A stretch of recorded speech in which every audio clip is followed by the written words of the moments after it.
Hello, hello, howdy folks, how we doing? Welcome everyone to the stream. This is graduates. Welcome to Chess Dojo. Every week we have a number of players that rise up the ranks and graduate the dojo training program. And so we do this show to take a look at their profiles, see what they're doing, see some of their games, and hopefully offer advice for others in their cohorts who also um, improve and get better. So we have a number of grads. So we have 26 grads this week. That's 26 people uh, going up to the next cohort, 100 points. And we'll be taking a look at their profiles and their progress. Hello, Gino. Thanks for following. Thanks for following, Leo. Morning, JWMC 2006. Now, today's also a special week because I'm doing graduates. Normally, this is uh, Jesse's show, but last couple days, Jesse has been playing in DC, Washington International. Actually, a big boy tournament. 9 rounds open, clashing with some juniors, some experienced players, and he's actually having a decent event. He was on 5.5 out of 8. And he's currently playing his final round, so you guys can see his game above me here. And then at some point, maybe we'll definitely actually we'll take a look at this one so we can watch because Jesse is playing against a friend of the dojo, Josiah Stearman, international master, strong player. So final round, so we'll be keeping an eye on that one.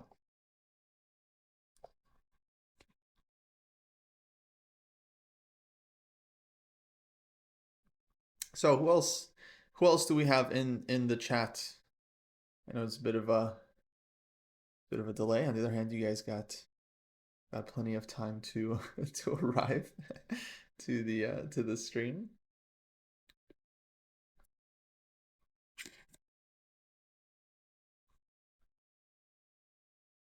Let me see here. Actually, let me make sure we got everything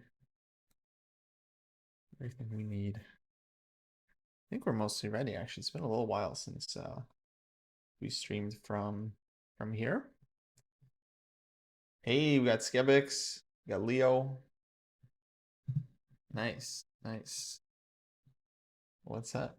Yeah, hopefully Jesse can pull it out and finish strong. We'll see. Um, Morning, you got Nathan. Well, actually, let's start with Jesse's game, and then we'll get into graduates. In fact, I had it up here. In fact, yes. Okay, great. Oh, and Gino says only joined the dojo a couple days ago. Super excited to see all these. Nice. Welcome to the dojo, Gino. It's one of the internet's best kept secrets about chess training. But the truth is that in order to get better at chess, the most effective way to do it is with a training partner or a training community. And I think the dojo offers all of the tools and people needed for a successful chess journey. Not to toot our own horns too much, but our people, we didn't post about this yet. We got to post about it, but we recently broken 200,000 rating points gained collectively across the dojo, which is pretty wild. Oh, it's a lot of moolah. A lot of rating points. So, in general, the program has been working for those that have put the time and effort into it. That's a little bit what the grad show is about because we like to uh, we like to highlight those that are putting in the work and graduating, annotating their games, and so on. Gino says IRL chess clubs aren't a thing in their small town. and many other communities are too big. Yeah, exactly. Dojo, we're still a little fish in a big pond, so you can still feel like you have a voice here in the dojo, the club of the people. Yeah. Okay, so this is Jesse's final round, 2025 Washington International. And he's playing, like I mentioned, friend of the dojo, international master Josiah Stearman. Actually high rated than Jesse's 2438, and very strong player. Has a couple, one or two GM norms, I believe. Let's run it back, and we'll just see how we got to this game. And so this one was a D4 D5 Queen's Pawn game, as they call it. Knight f3, no hanky panky, no risking it with the queen's gambit. Knight f6, c okay, c4. There we go. c4, e6, knight c3, and knight bd7. So Josiah plays queen's gambit declined with this let's say um slightly rare move, knight bd7, although it's well known. I'm sure Jesse has seen it before many times. The typical moves in this position would be like bishop e7, I think is the classic, absolute classic Queen's Gambit decline, just most natural move, developing the bishop, getting ready to castle. Bishop to b4 is known as the Rogozin system, also considered super, super solid and pretty theoretical. And of course, black can play c6 here, which would be the Semislav. And this one also just leads to different kinds of positions, but it's pretty theoretical and imbalanced. And so black actually has a ton of choices in this position. I forget, Grishchik had a name for this position. He called it the key position or like the magic position or something, because it's like there's a lot of moves that black has. There's also c5, of course, which is the semi-tarash and leads to usually slightly worse position for black that they try to hold. And of course, there's d takes c4, the Vienna. This one also super theoretical. Nowadays, for whatever reason, you don't see it as much, though I'm not sure why. I don't think white ever found anything so amazing against it. And yeah, knight d7, also a very playable move. The point of this one, I think, is basically to be flexible with the bishop. So there are some cases where maybe the bishop comes out to d6 in one turn. So for example, if white plays c takes d5 and the bishop f4, then I think there are many cases where black can go bishop. Actually, I don't think this is the position where black plays bishop d6. I think in this one, black is usually going c6 and trying to chase the bishop with like knight h5. So it's kind of like a tricky move order. And then here black takes advantage that the knight on d7 is covering the e5 square. So you can, like, if e3, I think knight h5 is already playable. And then normally white would want to go bishop e5, but then I think you just immediately lose the bishop, or actually even f6 black can consider there, most likely forcing the bishop back. If bishop g5, black just goes bishop e7 and then gets a very normal version of the Queen's Gambit declined Carlsbad. So it's kind of a flexible move, I would say. One of the main points is that on bishop f4, black is often playing d takes c4. And I think this is where like the main theoretical discussions take place, for anyone that's curious about the theory here, where if white plays either e3 or e4, actually, I think black is going b5. So on e4, definitely black is going b5 because white wants to recapture the pawn. Black would like to stop that. If white takes here, then black is taking on. No. This one is bishop b4 check first. Excuse me, because c7 is hanging. So bishop b4 check. And I'm sure there's some theory here. I actually don't know the theory here at all, but I'm sure there is some. And yeah, on e4 definitely, or maybe on e4 black goes bishop b4 right away. Maybe this is the this might be the idea, because now the e pawn is hanging. So bishop takes and then knight takes e4. Not actually sure. On e3 though, b5 is definitely the move, because otherwise white would just be taking back on c4. I think if knight b6 White could take on c4 anyway and give queen a4 check. And I think white is supposed to be slightly better in these kinds of positions, just because we have a better control over the center. I'm not totally sure. Don't quote me on that. Don't put that on Reddit. You know, Chess Master said, please. But knight b6, maybe white has other options here as well, like a4, a5, and then just playing for compensation in a typical Queen's Gambit style. But yeah, the big theoretical line here is like b5 after e3, b5, knight takes b5, knight d5, which covers c7, hits the bishop on f4, and yeah, there's lots of theory on from here. I think what is white? I think white has a couple of different moves, and as usual, black can also start with bishop b4 check, which maybe is even more more precise.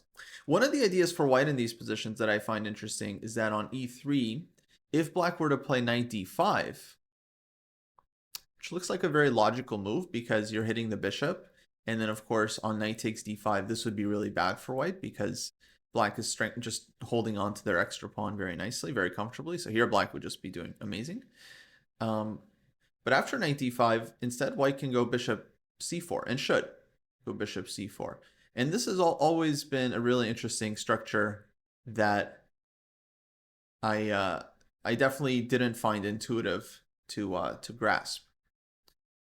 Oh,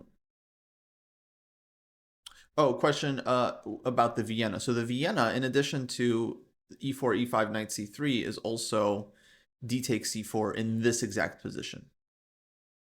So dc4, this would be Vienna right here. And it used to be very popular, I think, in like the 80s and the 90s. And I'm sure Kasparov, Karpov, probably many games, and they probably study this for hours and hours. And yeah, there's a lot of theory here. Nowadays, I think e4 is, I think this is probably the line that I would suggest for anyone looking into it. And then after bishop b4, bishop takes c4, sacrificing the pawn on e4, going castles, and white definitely gets full compensation here in this line. But yeah, after knight d7, bishop f4, this already has a different name. I don't even know what this one is called. So yeah, in my mind it's just called knight bd7, QGD knight bd7. And I think if I wanted to communicate this line to someone, I would just be like QGD with knight bd7, and they'd be like, oh yeah. I think everyone just kind of understands that's what this is. Of course, white can also play bishop g5, bishop e7, and then this leads to like very classic Queen's Gambit declined positions. So there's not much new stuff there. So Jesse goes e3. So this can be explained because he probably knows that like this line with bishop f4 dc is quite theoretical. I don't know what he prepared for this game because it's a morning game. And I don't even know if the pairings went up last night or maybe they went up this morning, you know, but he played 2 games yesterday. So even if they went up last night, there wasn't a lot of time to prepare. And I know Josiah plays a lot of stuff. So I don't think, yeah, I don't think Jesse would have been ready. There are so many a6. I also didn't mention as there's so many moves in this position. A6 is also a move that you can play here as black, and it's quite playable. And I think Josiah has played it. So I think Josiah has actually played multiple moves in this position himself. I'm pretty sure he's played like bishop b4, a6. Maybe he's played knight d7, like maybe even bishop e. You know, so yeah. In addition to playing other stuff, so. Yeah, I have no idea what Jesse's level of preparation is for this game, but he goes for he plays the e3, which actually I've done this quite a bit. The old e3 bullshit, or excuse me, e3 poison. my bad. E3 poison. Where you just develop, and no hocus pocus in the openings, and pieces come out. And you play it's okay because I play this as white as well, so I can say Freudian slip. And I actually think it's a good choice against Josiah. Actually, I think I won a game once against Josiah playing a similar thing with like knight f3 and early e3. And yeah, so dark square bishop typically just goes to b2. And if you think about it, it's like a reverse Queen's Gambit declined setup or Queen's Indian setup. But basically, white has this like kind of classic idea of bishop b2 and then bishop e2 or bishop d3. And then long term, maybe playing for e4, maybe playing for putting a knight on e5 followed by f4. So there's different ideas, but yeah, it's definitely a very, of course, very playable approach. A6, so flexible move from black. C5. C5 is definitely committal. I don't think I would have played C5, but mainly because it's just not really an idea I'm super familiar with here. It makes some sense because black has spent some time with a6, so white plays c5, kind of stopping black from pushing c5 himself.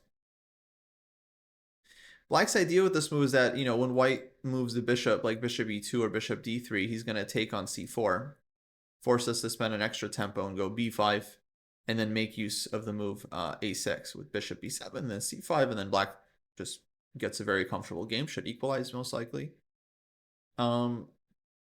So yeah, I feel like white has a couple options here. I think myself, maybe I would have played b3, bishop b2, but I don't know. I think c5 is probably playable as well. Jesse only spent 22 seconds on c5, so very likely knew the move. Okay, but then b6 played, and then 12 minutes on c6. So this one is, yeah, okay. So I guess b6 wasn't part of Jesse's prep. He spends 12 minutes ago c6, which is a very committal move. Knight b8, knight e5, queen d6, queen a4. Now I'm not really sure how to evaluate this because it really depends if black can break free or not. So if black can break free, then black is doing well. If not, then white is doing well. Of course, very important tactical details that there's no b5 because white will lop on b5 with either knight or bishop because of the pin. And yeah, otherwise what should black do? So black went knight e4, bishop d3, take, f6, knight f3, queen takes c6, queen c2. So he was managed to pick up this pawn, and a4, f5. This is our live position.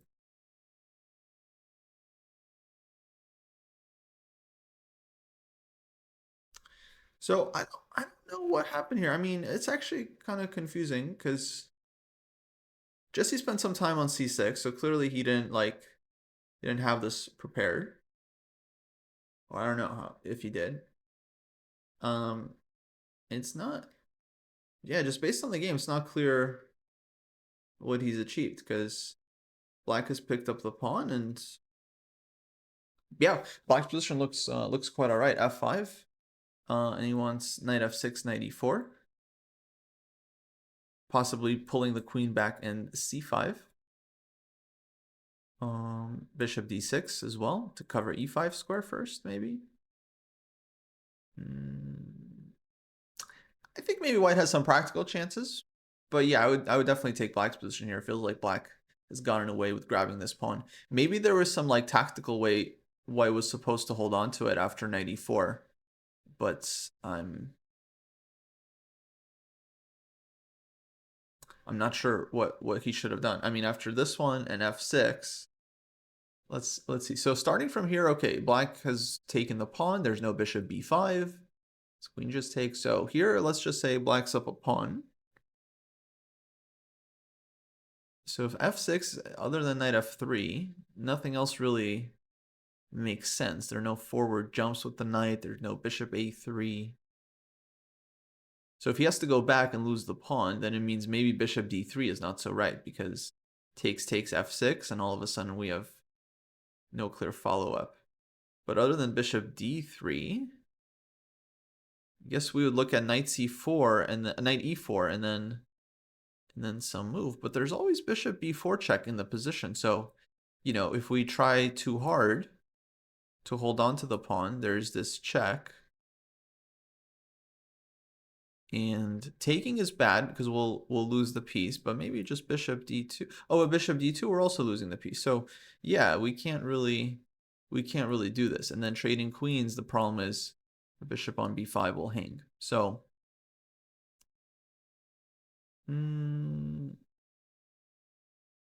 yeah, knight b5 was the other move, but then again, I think queen b4 check was the problem here. And now there's no blocking on d2. Queen is hanging, so there's definitely no blocking. So there's only taking. Maybe knight c3. But knight c3, we just take on c3. And that's a problem. Yeah. Yeah, and then of course queen b4, bishop b4 is always with check, and knight c3, knight c3. So, okay, maybe white is surviving here with bishop, but it's not. It does. I mean, it's like we still have to deal with the issue. Maybe we're not losing the piece, but we still are not dealing with the issue of f6 and knight c6. So maybe c6 was too ambitious. I don't know, because after knight e4, I'm hard pressed to find a solution. Okay, so well, there's still very much a game to be played. Bishop b2. It's only one pawn that white is down, and it's gonna be a long time for black to actually make use of this pawn. And with bishop b2, I'm guessing at some point he's gonna play for c4 here, which is also gonna give black chances because it opens up his own bishop, and I'm sure black will gladly take the opportunity to go dc, but at least it'll also give white some play as well, maybe even targeting the e6 pawn. Okay, but now it's up to black to try and win the game, I think. So it's gonna be pretty interesting fight. Okay, well, we'll come back to this one. Let's head back to our graduates. Who's ready for grads?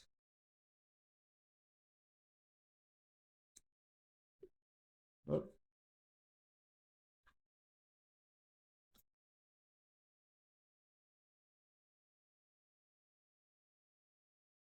Oscar Chess. Oscar's ready. Great. Pizza Racer with the 13 months. Thank you so much. So let me move Jesse's game down so we get our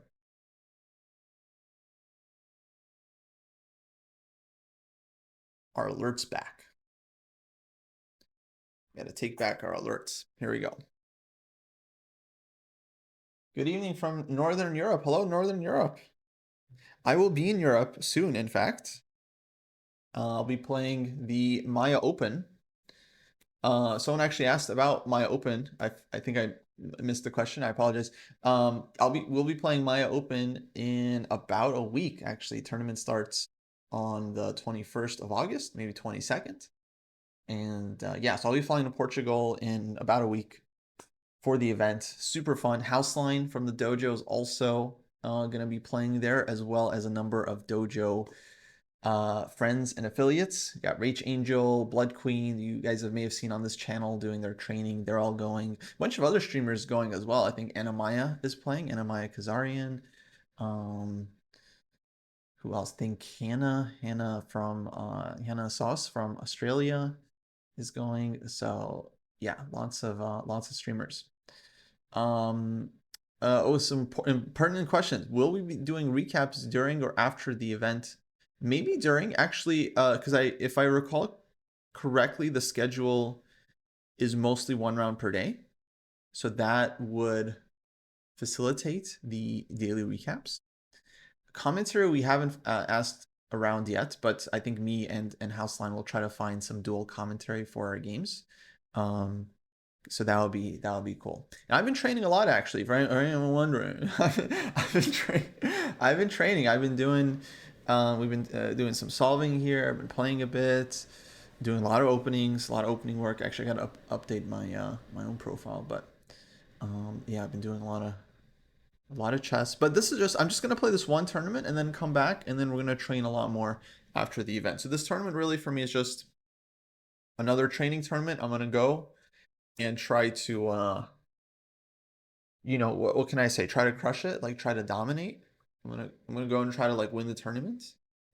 Um, and because that's always my goal with these opens is to try to win. It usually doesn't happen. I did win my last tournament in Southern Italy. Thank you for asking, Pizza Racer. That is true. So I am coming in as a winner, as a winner. Um, so that gave me some confidence for sure. But yeah, this is gonna be real classical chess, so it's not gonna be easy. But I'm looking forward to it. I think it's gonna be super fun. I mean, regardless, like I've been enjoying chess lately. I still enjoy playing chess, studying chess. Hopefully, you know, I can get there and play some good chess, or at least enjoy the games. That would be really the most important part. But yeah, should be fun. Should be some dojoers there as well. So okay, let's do it, folks. Let's get into the grads. All right, the official start. Once again, this is our weekly show where we celebrate the players that have managed to reach the next rating threshold in the Dojo training program, aka graduate to the next level. Usually people are using either their chess.com or their Lichess ratings at the lower cohorts, and in the higher cohorts, people are graduating based on their OTB ratings. So their USCF or their FIDE ratings are going to be the most common. But we also have like, you know, Canada rating, ECF rating. That's the great thing about the Dojo training program is you can use any rating system you want, and then it gets translated into our cohort system, which roughly balances between all the various rating systems out there, with some being, you know, inflated compared to others. So, like I mentioned, we have a number of grads this week, people that went up to the next cohort. If you're in the program, you already know how this works. If you're not, then hopefully that made sense. And this week we have 26 graduates that I'll be going through, taking a look at their profile, and maybe checking out a game or two. Okay, starting with the top here, we have Sanjit graduating from 300 to 3 to 400. You know what are we doing? We need a GIF that we can play. If someone's listening out there, mainly DM Hokey, or someone that knows DM Hokey. We need a GIF that we can play, like a graduation. Yeah, you know, Jesse plays a GIF every time he flags an 70-year-old grandmaster in 3-0. You know, he plays a GIF and he takes off his shirt. But we don't have a GIF for someone that has put in the hours and graduated to the next level. You know, how is that fair? How's that fair? Okay, anyways. So congrats to Sanjit. No graduation message here. We'll see if they have a plus, then they'll have a little grad message for us to read. But let's check out Sanjit's profile. I see 0 dojo score, so maybe hasn't figured out how to log stuff yet. And yeah, let's take a look here. So that's not the rating graph that we want to see, I would say.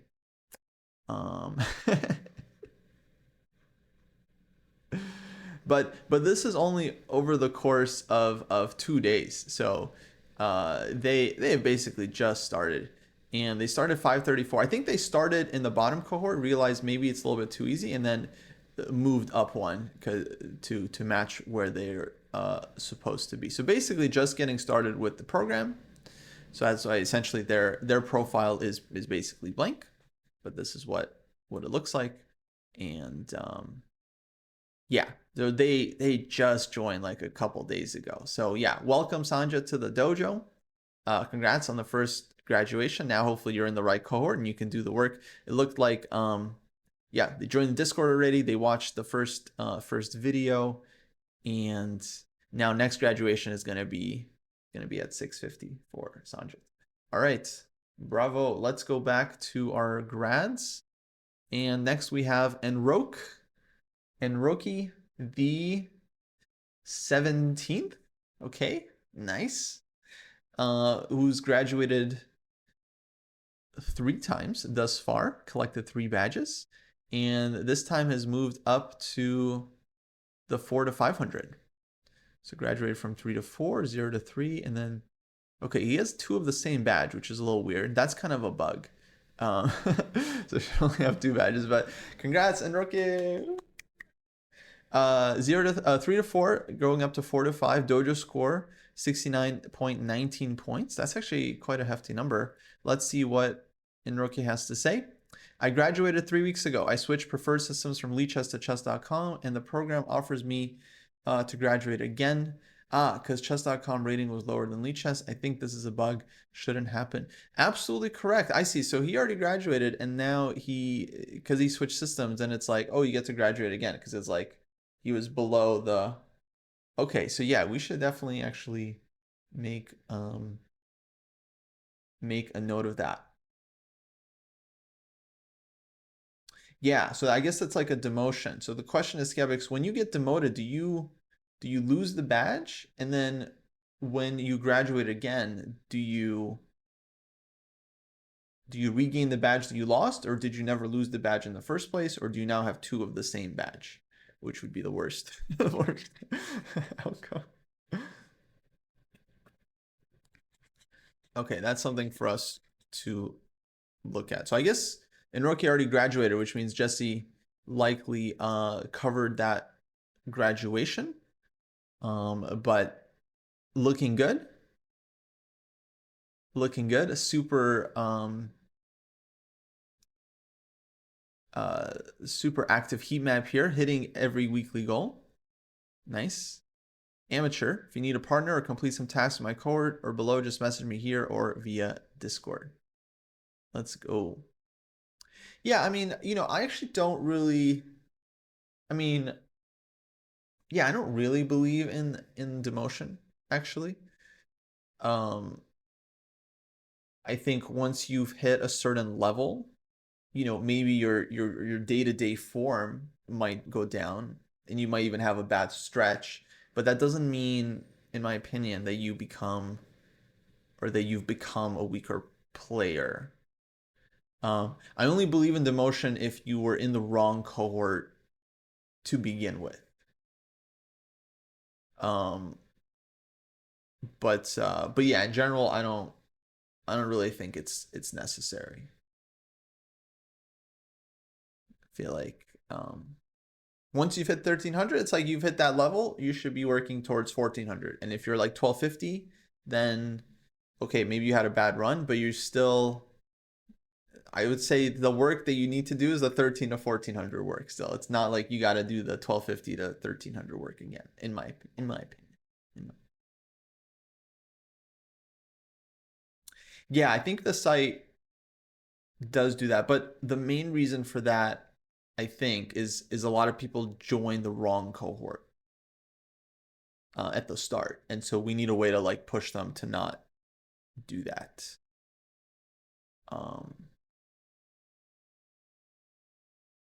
But it would be nice if, I don't think we have a way to differentiate between the people that have graduated up versus the people that just like joined with a specific rating and then went down, because maybe the rating was like provisional, or it could be so many reasons, but yeah, I would differentiate. Maybe we can do that as well. Like the people that graduate, they don't get prompted to demote.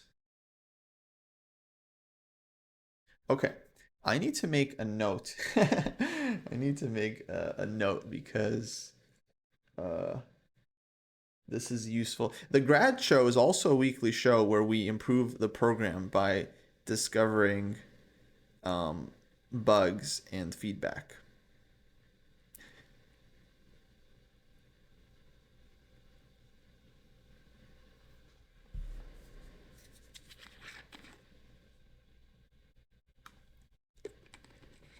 So So Azazel says provisional rating had me graduate early, demoted once it was not provisional anymore. So yeah, is that a good thing? I guess that in your case that would be a good thing because it was a provisional rating.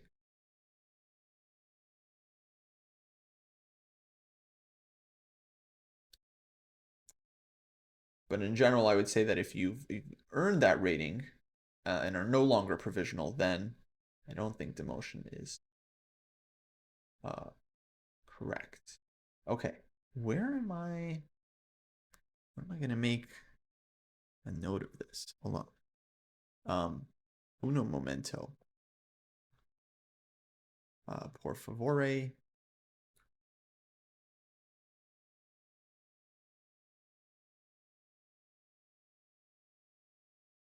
Google Notes.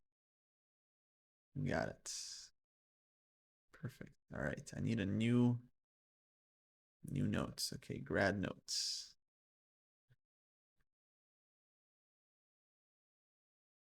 Think about demotions for people who've earned the rating. And then a double badge bug from Enroque. The 17th. Okay. Cool. Let's see what Enroque has been doing lately. Updated the Compact Einstein's repertoire for Schwarz und Weiss. For black and white, huh? Complete something repertoire for black and white? Complete, what is Einsteigs? Einsteigs. I don't know. Updated online tactics tune-up. Nice. Nice. Nice. Learn chess the right way. Book 1. Nice. That's a great one. Everyone's first chess workbook. Nice. Total board vision for beginners. Sam Shanklin. I think that's a chessable course. Nice. Okay, so we're doing a lot of tactics work, it seems. Great. A lot of games and analysis. Entrance entry. Complete entry repertoire for black and white. Beautiful. Okay, good stuff. Some games. My games. No games yet. Okay, Enrook, get some games in. You're practicing a lot, but try to get some games in because you have to play to practice, to test your skills against competition. And then you upload those games and then you annotate them, you analyze them, you get feedback on them. People tell you like, hey, you need to develop your pieces. And then you're like, oh, and then the next time you play, it's like you just start playing better. You remember things that people. So playing, getting feedback, very important. Very important in rookie. Very important. Okay, let's go back. And best of luck. We'll see you next time. I'm sure we'll be graduating soon with all that work. Okay, next up we have Jeboin. Graduating from 4 to 500 to 5 to 600, 34 dojo points earned. Let's check out Jeboin. And they earned that nice yellow cohort badge. Beautiful. Using their Lichess Classical, they're on the way to 1435.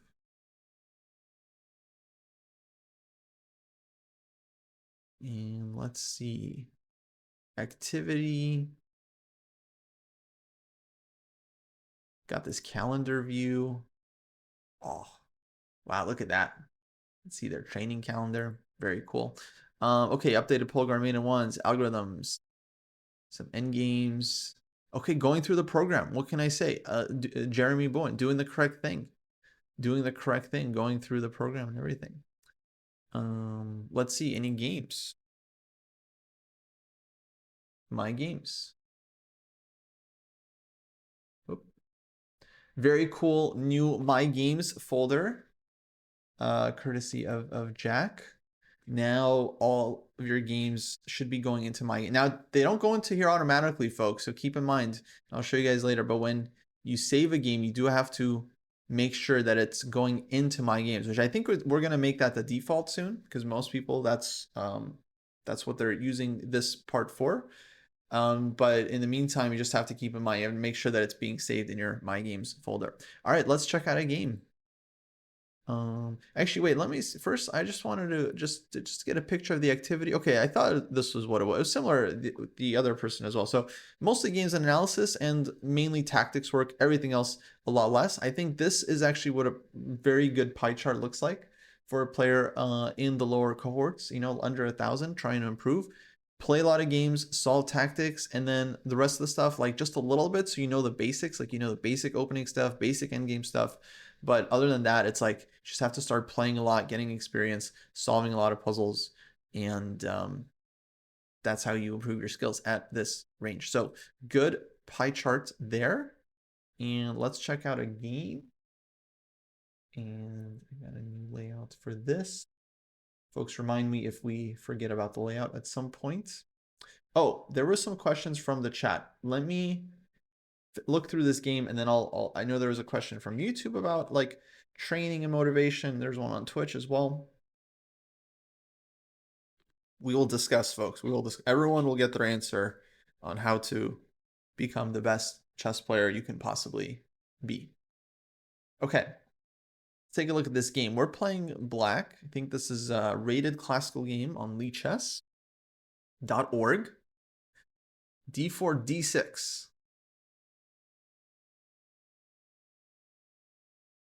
Bishop F4. Okay, apparently this is Grandpa's opening. Grandpa always plays D6, so he wanted to try it. Okay, fair enough. Bishop F4. E5, question mark. I shouldn't have put a pawn on a square that already had two attackers. J Bowen, that is correct. That is correct. So yeah, DE, and now we don't really want to take back because white can either take the pawn or trade queens first and then win the pawn with big advantage. So DE5, black played bishop F5, rather developing. E3, knight C6. Okay, we kind of play like a gambit. It's like an England gambit, you know, like D4, E5 basically, and then trying to do something like this, which is pretty similar. So here takes, and then we go G6. So now I feel like we're giving up too much. Here white plays C3, very cautious. Don't love this move. Also, let's keep in mind that both players here are playing very fast. And I have a theory. If we look at the clock graph, it's actually really likes black's time usage. So good job, Jay Bowen, for using your time. White's usage, not great, but actually not bad for this cohort. So, okay, fair enough. I would say, though, the opening moves were played really quickly, especially this E5 move, which loses a pawn, is played in 13 seconds. So that's not a lot of time, right? For a tactical move, even if it works, you want to spend more time than that, making sure that it does work. So time usage, as usual, big factor, playing too quickly. Now let's talk about the moves here. After white takes d6, material is important. I think one way or another, you got to take back here. Maybe with the bishop, maybe just with the pawn to avoid the trades. But we don't want to just keep giving away pawn after pawn after pawn. Because how many pawns is that? That's one pawn we gave up. That's two pawns we gave up. Now this is going to be three pawns we're giving up. So we're down three pawns versus if we had taken this one, we would be taking one of white's pawns as well. We'd only be down one pawn. So here we're three pawns down. That's too much.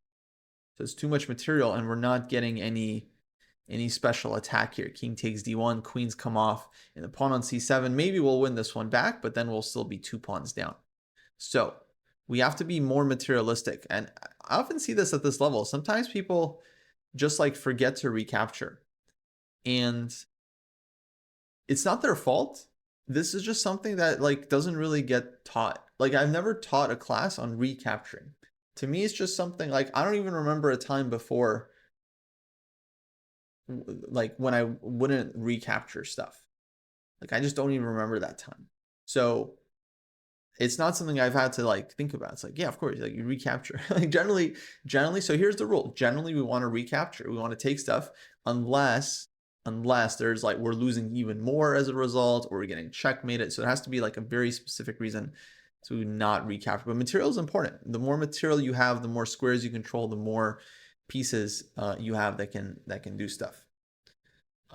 So white goes c3, I would say too passive because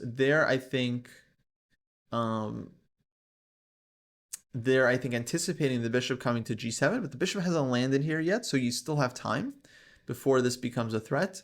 In the meantime, what can white do? Well, white can take more stuff. Knows has recapturing the Morphe study. Nice. See, that's someone that knows how to teach beginners. That's funny. Yeah, very important. It's like you just don't think about it, but yeah, recaptures. Big skill. So c3, knight f6, bishop g7, and both sides just leaving this. I mean, I guess you could say they're leaving the tension, but I don't think this is good. I think in all these moves, basically, white should have taken, and black maybe should have taken as well. But okay, castles, g5. That one's hanging, so white could take that one. Finally takes on c7. And now queen c8. So, yeah, I would say this is like a calculation thing. And this kind of stuff is like very instructive. These are the skills you got to learn at this level. So DC, there's a lot of stuff hanging. This one, and we have this capture available. So an experienced player just sees like, oh, queen takes queen. Get the queens off with tempo, and then you take the bishop. And then actually the game turns. White went from being a couple pawns up to now being down a piece. And black will win back this pawn. And of course, still a big fight ahead, but black should be doing well with the extra piece. So, as usual, tactics and calculation being very, very critical at this level. Knight g5, rook d8. And white goes queen b3. Wow. Wow, wow, wow. And I've got to see what happens. Knight f7.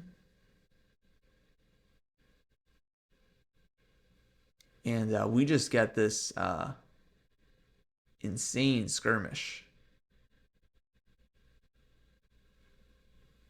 Really insane. So clearly both players just missing the capture. And maybe this is a rules thing. Maybe they thought like pawns can only like promote. They can't capture on the back rank. I'm not sure. Because it's kind of a strange blunder. But of course, white should have taken, and then is doing really well. So much extra material, and black should not have touched the d8 square with any of their pieces. Basically, should do something else. Maybe h6 to chase away the knight, followed by bringing the queen out. Maybe a6. Basically, white's pieces are a little bit too active. They're kind of too much up in our stuff, and we need to push them back a bit with our pawns. These are little kind of like Chihuahua bark dogs that you start with the Chihuahua bark dog to kind of as like a warning signal, and then if that doesn't do the trick, then your heavy pieces have to come out and start. Let's say your minor pieces, like your medium sized guys, and then your heavy pieces eventually have to come out and do the talking from there. So yeah, we got to watch out for the captures, and of course white also missing stuff like here, for example, queen takes f7. I think is going to be much stronger here. Coming in with the queen is so powerful. Now it can grab this guy, and yeah, white just of course is cleaning up here. So okay, that's the main thing we've got to work on is captures and material. Oh, okay. So there we go. All right. So it seems like these players learned even during the game that this is possible. Very nice. Very nice. And of course, you want to play on until the end because you never know if your opponent will stalemate you or if they will be able to checkmate with an extra queen. But looks like White was able. Oh, and even does it with the knight. Even does it with the knight. Nice. Nice. Okay. All right. Good stuff, Jay Bowen. Obviously, a lot to work on, but you're on the right track, doing the right stuff. Everyone's first checks workbook, the Polgar mate, the Polgar books. Keep doing the tactics. Keep playing games. Review games. Try to review games with a training partner, and we'll be making progress very, very soon. All right. Let's go back.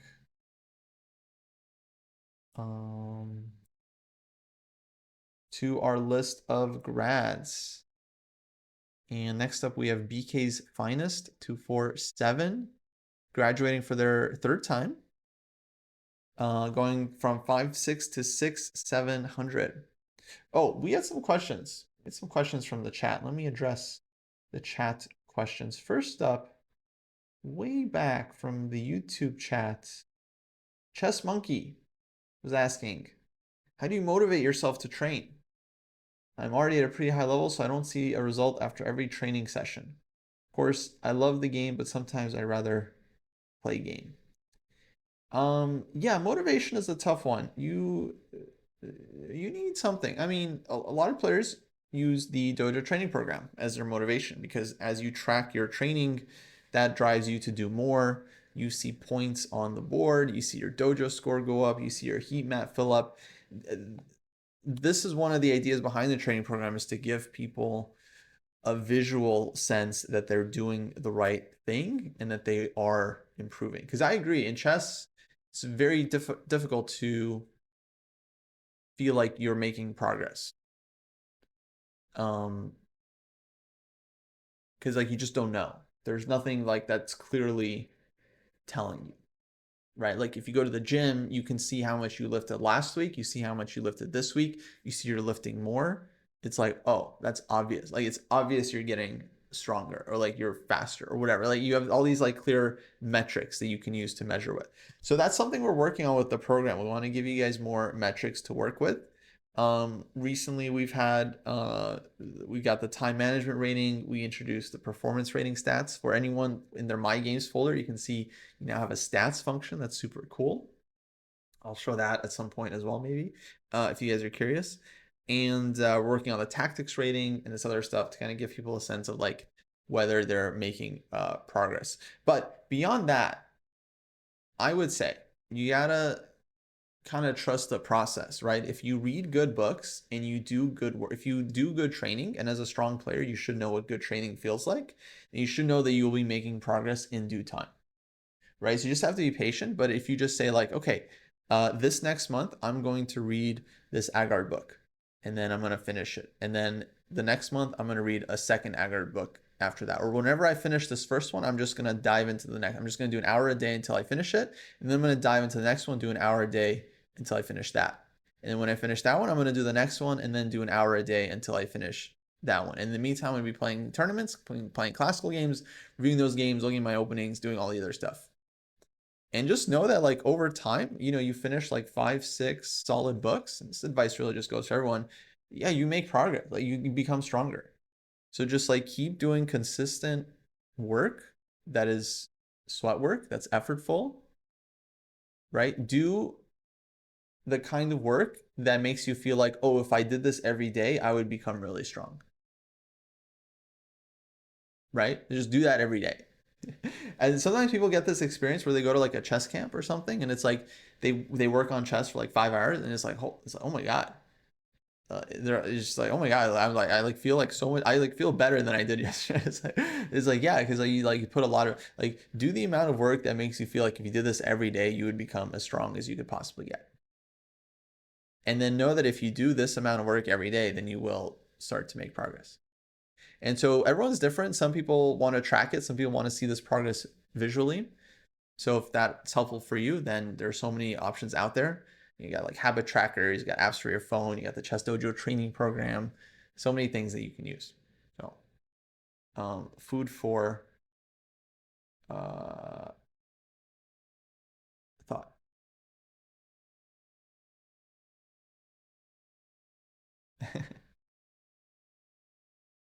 Oh, I didn't know you have to review the game. Oh, okay. So we looked at Jay Bowen's game, yeah. Okay, games. My games. This one. And then settings. Mark reviewed. Nice. Grazie. Okay, so hopefully that answers that question. Probably Chess Monkey left already because I took like 25 minutes to answer it. I apologize. And then there was another question from Ali. It says, I'm going to play a tournament in 4 weeks. How would you approach the preparation? 1300 national, 1600 FIDE, 2000 ELO, just.com. Yes.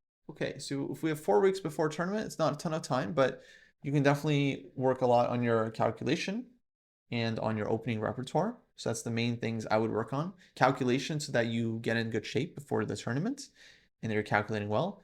And opening so that you have a solid opening repertoire.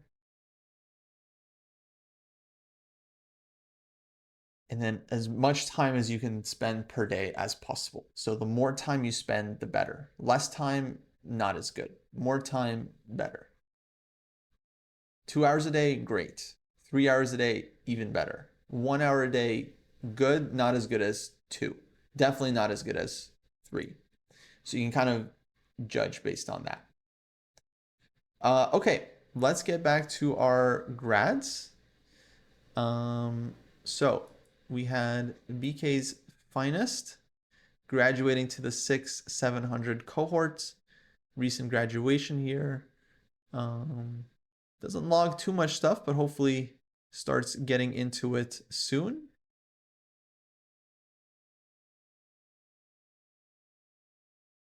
And absolutely, yeah. Let's see here. Training plan, done some rapid chess, some tactics. Oh, look at that breakdown. Yeah, a lot of tactics there. A lot of tactics there. So, um, looking good. Playing some rapid games. Everyone's first chess workbook. Chessiverse, Lee Chess Streak, Tactics, Rapid, Rapid, Rapid, Rapid. Nice. All right, let's see. So a lot of non-dojo work, but I think this is like rapid games. Yeah. So you can actually put this as a custom task in games and analysis. If you go to training plan, just so everyone knows, go to full training plan. And then you have the non-dojo task. So you can click on the task and then you can edit it and then select the category and then put it in games and analysis so that it shows up instead of like gray and white, it would show up as yellow and then with stripes in it. Okay, let's see if we have games. My games. No games. Oh, no game. But we're playing a lot of rapid games. And yeah, I guess I mean you could upload those. I don't really care. You could upload. I'd analyze a rapid game. I'm not proud. I'd analyze a rapid game. Anyways, I think the reason for the non-dojo is because it's like legacy non-dojo. So if you've been around, so he's been around since last year. If you've been around, then you would have this, and then not everyone. It didn't disappear for everyone. So like I think for me, I just moved my stuff and then it disappeared for me. But if you don't move your stuff out of it, then I think you keep it. But yeah. Jesse does not like the non-dojo category. He's every meeting he's like, can we just kill this thing? Like, we just delete this. And yeah, I don't have strong feelings about it. Okay, well, BK's finest, keep up the good work. Hopefully we'll see some games soon. Next up we have America SB graduating from 6 to 7, 7 to 800. Nice active heat map, playing a lot of classical games. Beautiful, beautiful. Love to see that. So they've graduated up to 7 to 800 here. Currently 997 chess.com rapid. Next graduation is going to be 1050. Awesome.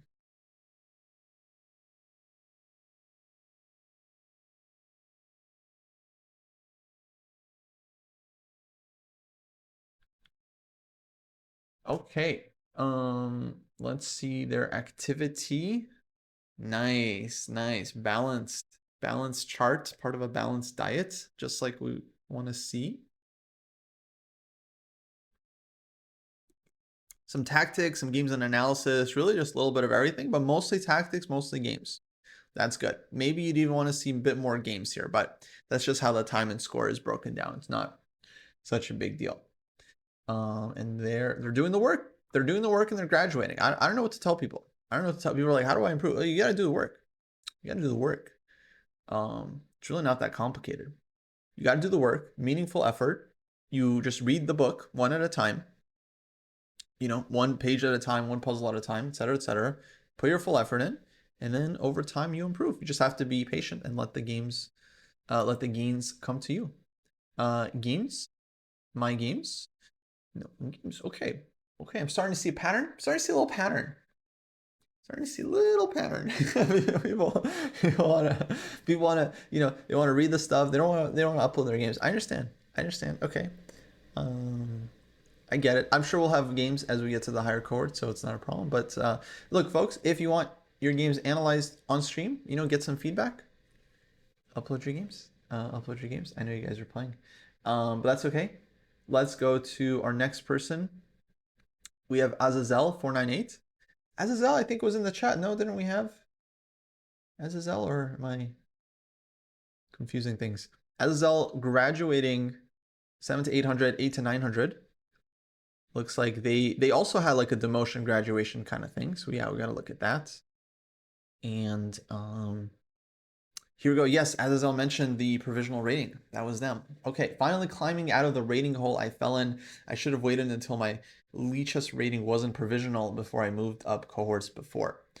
Yeah, fair enough. Maybe we should make that more clear because I think, yeah, you should wait until you're not provisional to choose your cohort. Technical difficulties, poor play, and the wide provisional rating swings put me down a couple of cohorts, but it gave me the opportunity to really focus on blunder checks and basic pattern recognition. Very good. Okay, cool. Let's check out their profile. And wow, look at that heat map. Let's go. So, okay, clearly joined last October and has filled up that heat map. Nice. Nice. And so maybe they went up a little bit too fast. They came down and then they have since brought themselves back up beautifully. Although I'm not quite seeing it in the rating chart. Wow, custom chess monitor FIDE estimate. I didn't even know we could do that. I didn't even know you could do that.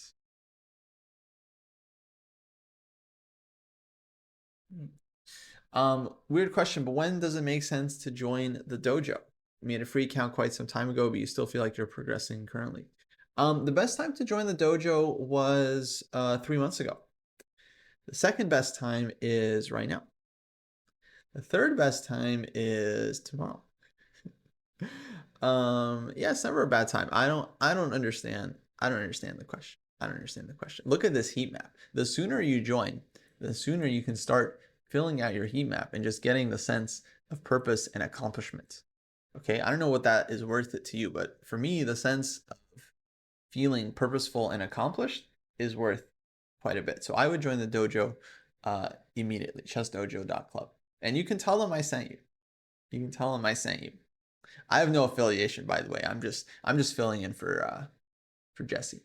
Um, so lots of work done, and as we can see, this player has managed to graduate. So bravo.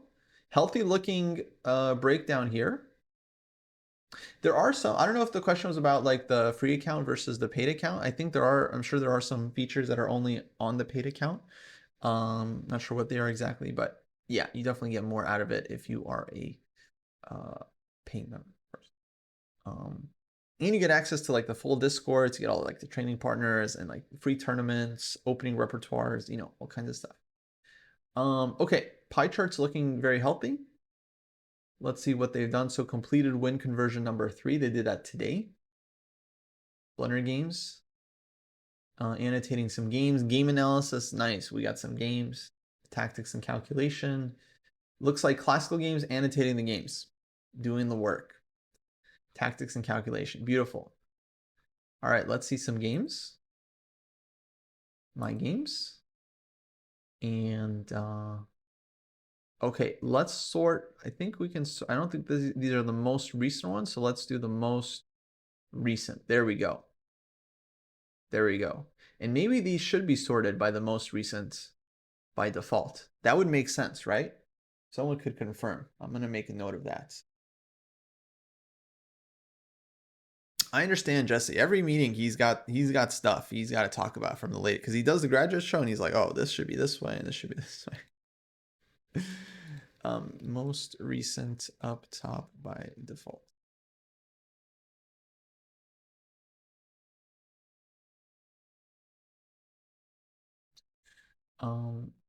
Cool.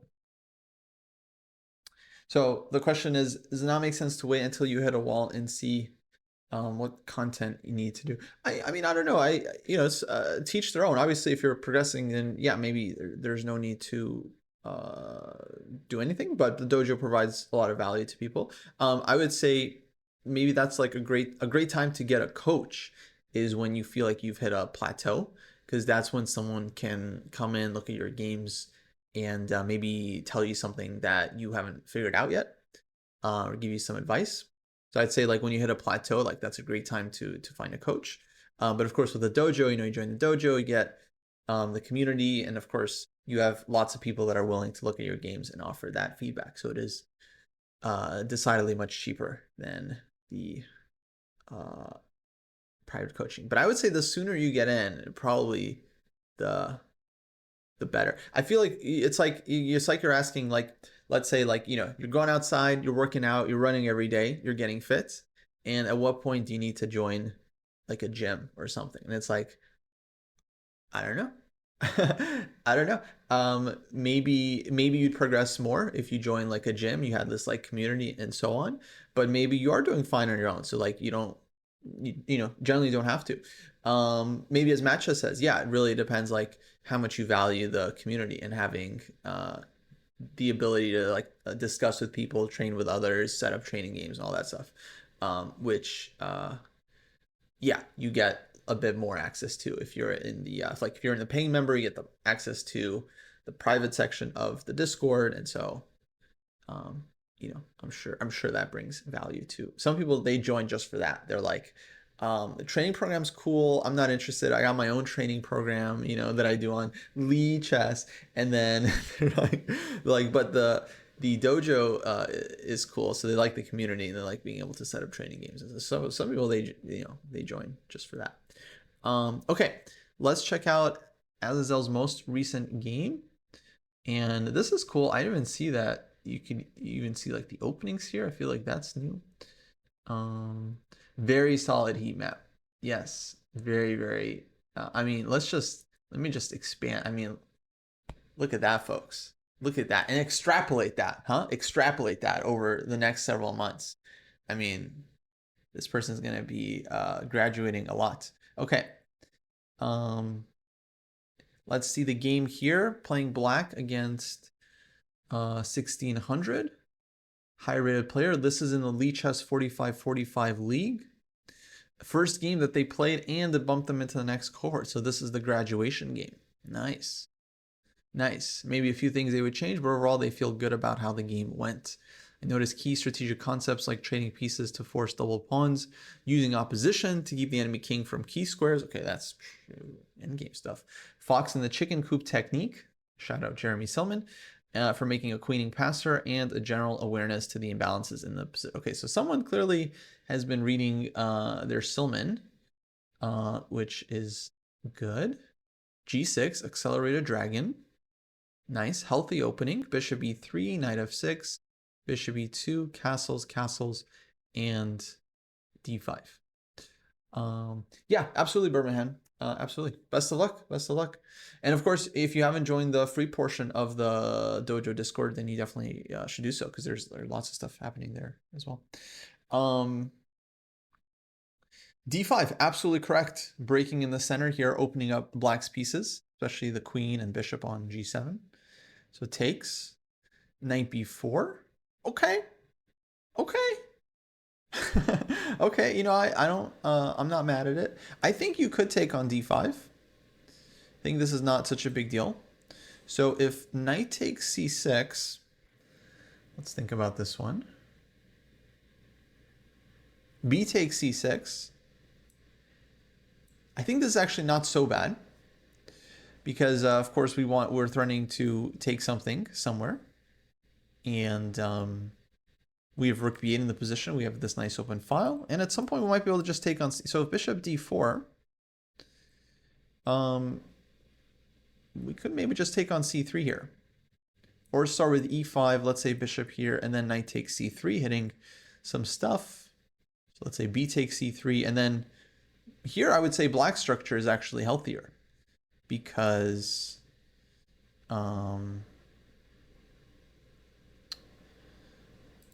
we have two pawns holding off three. Both sides have their weaknesses on the queen side, but we have a very healthy 4 versus 3 on the king side. So here I would think black is actually better. So I think this is not such a big deal. I was also wondering, maybe we can even throw this in, which is, okay, something we'd have to calculate, but we can analyze it. Let's say, so knight takes bishop, even material so far. Okay, knight takes queen. I think rook takes recaptures. I think there's a couple of reasons why this is not working for black, but this might be the simplest. Queen takes queen, and then knight takes rook. Knight takes rook. And then, okay, this guy's still kind of trapped. Maybe it's a little complicated still. Rook comes to d1. Maybe it was simpler to just to finish off. Maybe this was easier. Because I'm not sure how black wins the knight if the bishop moves.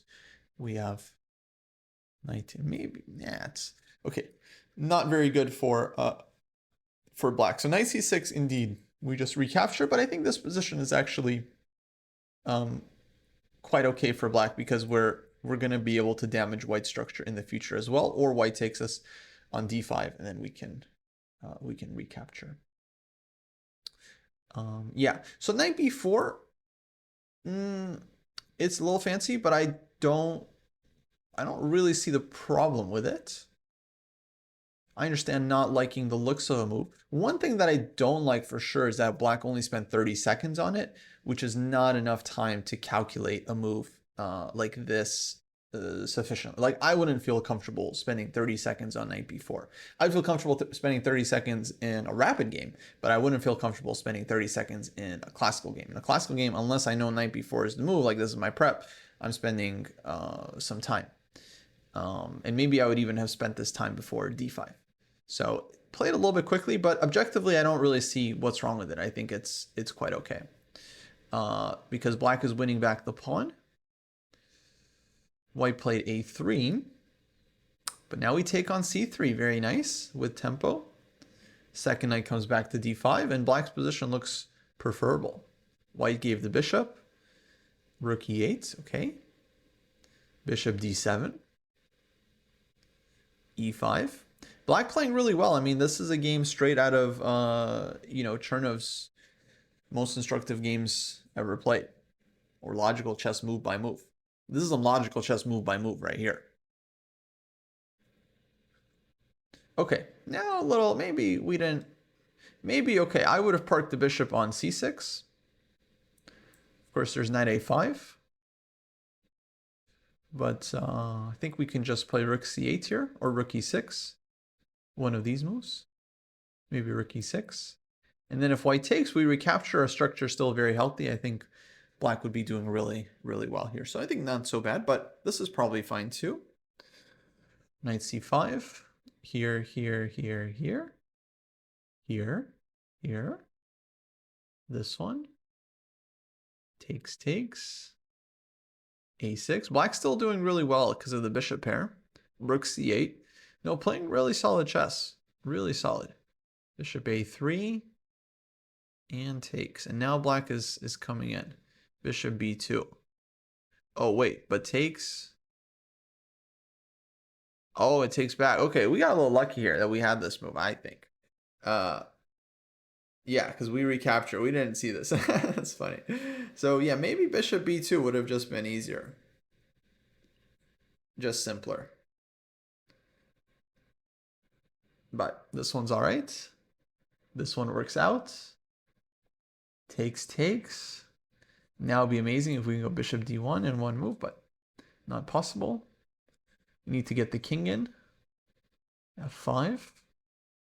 Yeah, a5 would not be right because just knight b3 and just takes the pawn. So f5. Get the king in. Oh, bravo. Check. Everything is defended.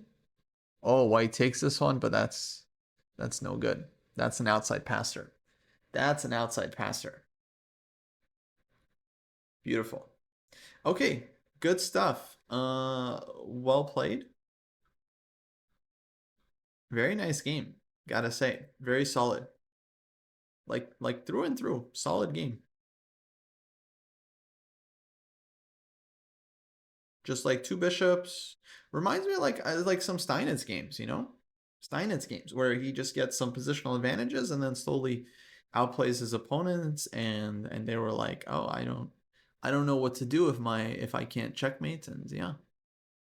Two bishops just cleaned up. No, I think very underrated for 700-800. Yeah, definitely. At this point I don't even know anymore. I don't even know. I just lost track. I mean, people are improving quickly, rapidly. Oh. Okay. Keep up the good work. Let's get back to our list. By the way, shout out to Houseline, folks. Houseline recently won a very important match and qualified, I believe, for a team event. So, awesome stuff. Beat a higher rated player to qualify. Doing the work, and that's paying off. He'll be with us in Portugal playing the Maya Open. So, very exciting. Lots of dojoers putting in the work and seeing the results. Okay, next up we have Marsupial? Misconduct. 900 to 1,000. And graduating to 900 to 1,000 cohort. Well done. Congrats. If possible, I like my 2 club level games reviewed as they were my second and third ever OTB games with the cohort recommended time controls of 30 plus 30. Also my first time playing with a clock and notating. Wow, nice. Great stuff. Second graduation. European Small Nations Team Championship. Dang. Exciting. All right. Nice looking heat map so far. We can see they just started. They are filling it up quickly. See their activity here. Great activity. Doing some games, annotating some games. Beautiful. Let's take a look. My games. Okay, so we have most recent 2 games. Are these? Hopefully these are the 2 club games. Yeah, against Justin. So let's start with this one.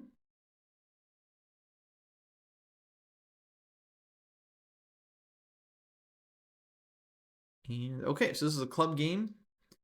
E4, D5, Knight F3, Tennyson Gambit. Okay. Knight F6, Bishop C4, E6, castles here. Uh-oh. Yeah, I don't know about this gambit because I don't quite understand it actually. D takes E4, black wins big pawn in the center, and then okay, we get 1 mate threat, and now yeah, maybe knight G5 is a better follow-up. Halcyon is saying. Okay. And then here, I guess you would probably win back the pawn on E4 at some point. So, I don't know. I'm not a huge fan just because I feel like you don't really need this. Maybe it's like a good blitz weapon, but we're not talking about blitz here. We're talking about classical chess. And in classical chess, we want to take the free tempo. Like, we attack the queen, we get our horse out, and we can develop naturally from here. So the question you want to ask yourself is like, do you want to just like win some blitz games or do you want to become a chess player? So just meditate on this question, and hopefully you'll come up with the right answer.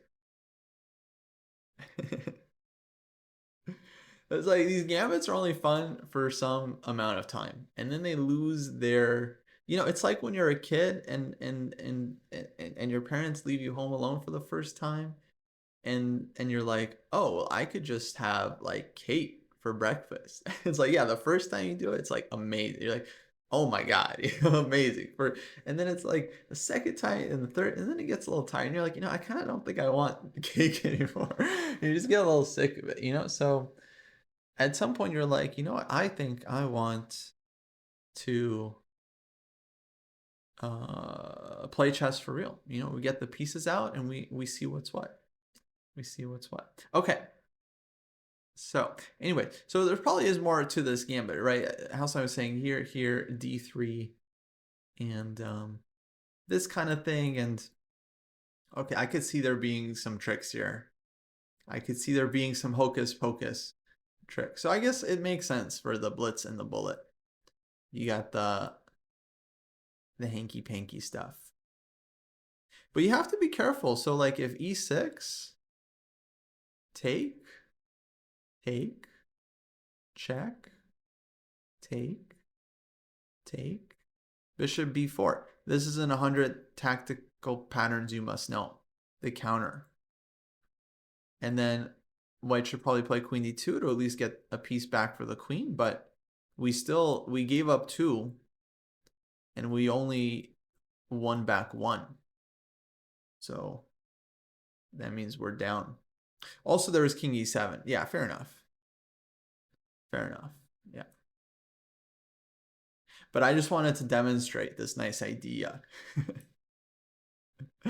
You also have. But I guess how would you have bishop b4 check without also having king e7? That's a tough one. I don't know. Okay. Anyways, so my advice: just take on d5. Black takes back, get the knight out, and then develop the pieces. D4, knight f3, bishop c4, castle, and get battle tested in the real lines. Okay, so here, queen d4, and now we're in trouble. Because we have no space. But luckily we have bishop b5 check, so that's good we found that. c6 might have been a problem.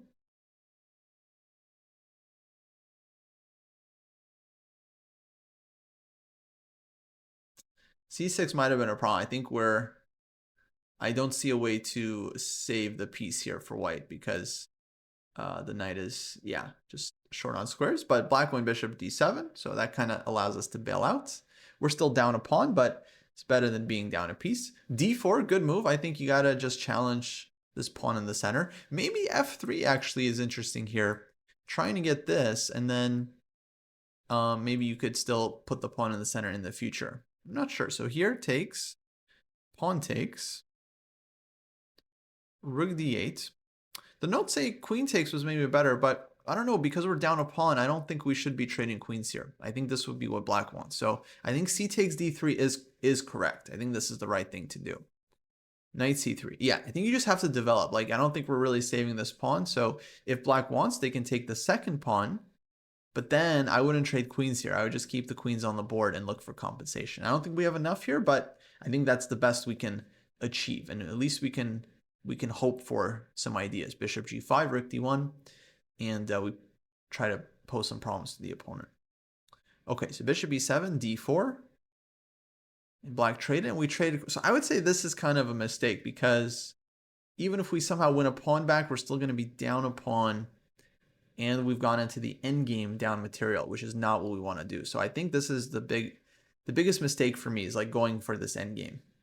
Maybe the opening wasn't so good, but that's more of a choice. I would say in terms of chess wise, you just have to develop in these positions when you're down a pawn.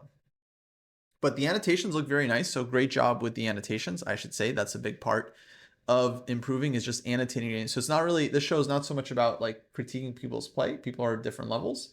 This is more about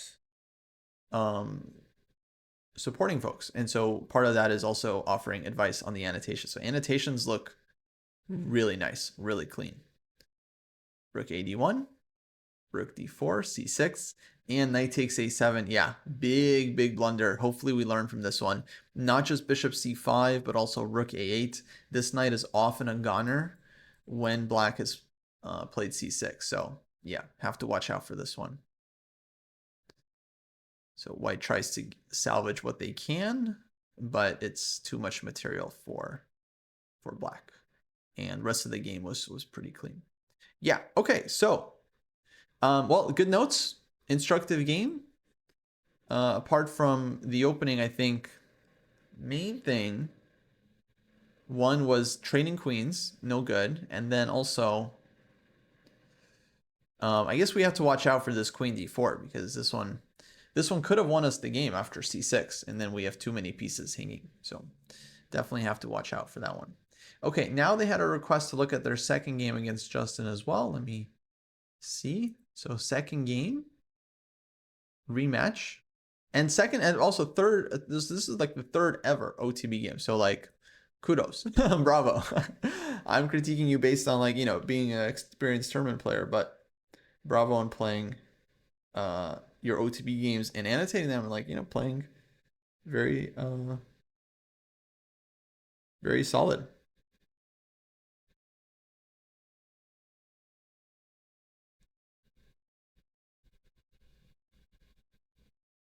Okay, and after this, we'll check back in with Jesse, see what's going on there. Okay, E4 and D4. Smith Mora gambits.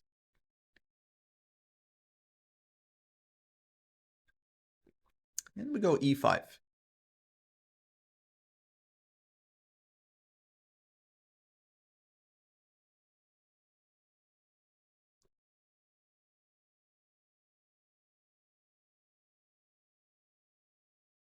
Okay, let's go back. So yeah, opening could have been played better. I would say you can take on C3, and you can play this position E6, knight C6, develop from here. You can also not take the pawn, like D3 I think is very playable. I like playing knight F6 personally, just attacking the pawn on E4. And the idea here is that if white takes on D4, then we'll take this pawn, and here white doesn't really have enough compensation because we can support the knight with D5. And if white advances E5, then we go knight D5, and then we'll play like E6 and D6. And I think generally black gets a pretty decent setup here, B6, knight D7, and so on. So different options here. I don't think E5 is great because, yeah, white can also, we can just take here or go knight F3 and then take as well, and then is a little bit better due to the structure. So knight F3, check, bishop D2, queen A5. I like check, developing. I like queen A5. I think this is good. And yeah, bishop C4. Takes on D2, knight D2, knight H6. Don't love knight H6 because the knight, it gets developed to the side. I don't think there's actually any threat here on F7. So I would develop either knight F6 or knight C6, or maybe knight E7. Knight F6, okay, we should be a little bit concerned about E5. And then I would wonder if I can react with D5. And I'm not sure if this is the right moment for this because white does take on G7, and this structure looks rather tricky for black. So I'm not sure about that one. But we can also go knight D5. And the knight gets kicked, sure, but we get to go towards the center. Here I don't think it's so bad for black. Knight will come out to C6, and then we can castle. So I think knight F6 was okay. I think knight E7 also okay. And knight C6 definitely fine too. Just developing this one first, and then knight F6. But you still have to be careful. If E5, you can't grab this one when white's castled because of the rook E1. So yeah, you'd still have to figure something out here. Okay. So knight H6, yeah, not so good. Knight on the rim. White takes here. Knight C6, that's better. Knight B3, queen goes to E5. Rook E1. Now D5. Bishop takes. Could have also taken with the pawn. I think this was stronger. And then, yeah, knight is hit and queen is hit. Exactly. No good. So takes, knight g4, knight f3, takes on b2. Good. Now black is doing the tactics well. Now black, I would say, playing very well in terms of the tactics here. Queen b2 takes here. So d5 wasn't so necessary. Oh, I see. Okay, so d5 and knight g4 is the idea. Okay, you know, like, let's give them some, you know, I would say this is actually quite energetic. I would say I like this kind of play. This is inspired. And now queen b6. Oh, fun move. Fun move. Wow. Very nice move. Very nice move. And white played bishop d5, going in. And knight d1. No. No. What are, oh, I guess we did the windmill and then, okay, we still did the knight h3. Okay, so we didn't, oh, very nice. So we didn't have to do the whole theater with knight d1, knight d4. All the theatrics. Funny. Uh, yeah, I could just go for the mate right away. I think it's better when your opponent has more pieces on the board, right, versus less. I think this is a better checkmate than this one. I think it's very clear that this is better. No, wait, here. Here. When white has more material on the board. So it looks like we missed it. We missed this mother mate, but now we saw it. Very nice game, actually. Very nice tactical sequence there by black. So for someone's third OTB game, I mean, queen b6, very nice find. And so here, of course, white had to play queen d4. This was a very important defense.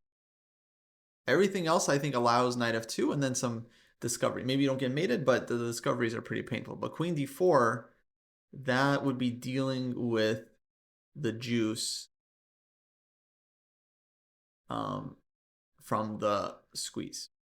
I don't know if that made sense, but this is dealing with the heart of the problem, the core of the issue. Okay, the calf of the plane, just dealing with the brunt of the difficulty, the diagonal. And then black can win back their piece, and position is up a pawn for black. So black, I think, is doing okay. White has some activity for sure. So position is probably balanced, but yeah, that's what had to happen. Okay, good stuff, Marsupial. Let's jump back to our list of grads.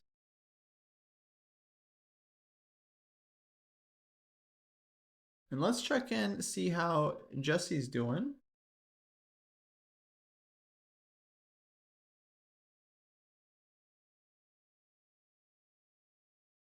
Jesse's playing final round 2025 Washington International. He's 5.5 out of 8 points. He's playing International Master Josiah Stearman. And we left it around these parts. So Jesse had lost this pawn on c6, which I don't know was intentional or not. I don't think so. Bishop b2, bishop d6, rook c1, knight f6, c4, but still getting some counterplay. Game continues. Queen d7, knight e5, f3, knight d5, and now he takes, which is surprising. But of course, he has a follow-up. So takes e4, takes on f5. Black just castles. So this is Josiah. He's a very adventurous player. He's up a pawn, and he just gives it back. Castles, takes, queen takes. Rook e1, rook e8. So black has given back his extra pawn, and he's arguing that his bishops are now very strong, which indeed they are. So I think black is better here, but I feel like he maybe just underestimated this e4 thing. Because if you don't give up the pawn here, let's say take, for example, then you get hit with rook f7, and that's obviously very ugly. And so bishop b7, ef5, if you take back, then queen f5. and then you just can't castle. So I don't know if this was intentional for black. Let me see the timestamp here. So knight d5 played quickly. Bishop d5. e4, Jesse spent some time on, 8 minutes, and then bishop b7 played pretty quickly. So Josiah acting like this is all part of the plan, but I don't quite get it. Yeah, I don't know. I mean, why did he go knight d5? Because if he castled here, then queen takes f5, of course, is a concern.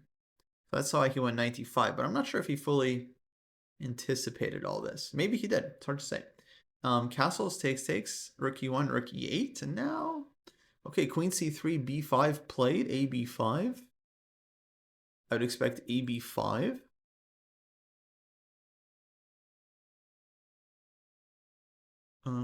Could white have played knight c4? Yeah, instead of queen c3. So rook e1, rook e8. So knight c4, actually, no. I think black is happily taking the two rooks. Happily. Because the two rooks here would be really strong. And then you can consider bishop b4. You could probably go rook e8 as well. I think rook e8 would be the simplest move. Just supporting the rook. And I would definitely think black is better in this position. Of course, worst case scenario, black can always go rook e2 and force the trade, but I don't think black wants to do that. I think they would play for more here. So I think here the two rooks are definitely stronger than the queen. Also could consider this move to keep the bishops as well, and then that would be quite unpleasant for white, I think. Otherwise, absolutely. Like if white had to go here, then for sure. If black had to go on queen d7, the white for sure would want to take, and not just about the pawn, but just to trade off the bishop here. But yeah, I think black would go queen e1. So queen c3 explains white's move, right? Because he defends the rook and he intends knight c4, and that explains black's response, b5. You see, Skebix, by asking one question, you just explained two master level moves, queen c3 and b5. Because black now stops knight c4. Okay, ab5, he hasn't recaptured yet. I'm not sure why. Maybe it's just DGT delay, because that seems to be most obvious move and only real obvious move for black in the position.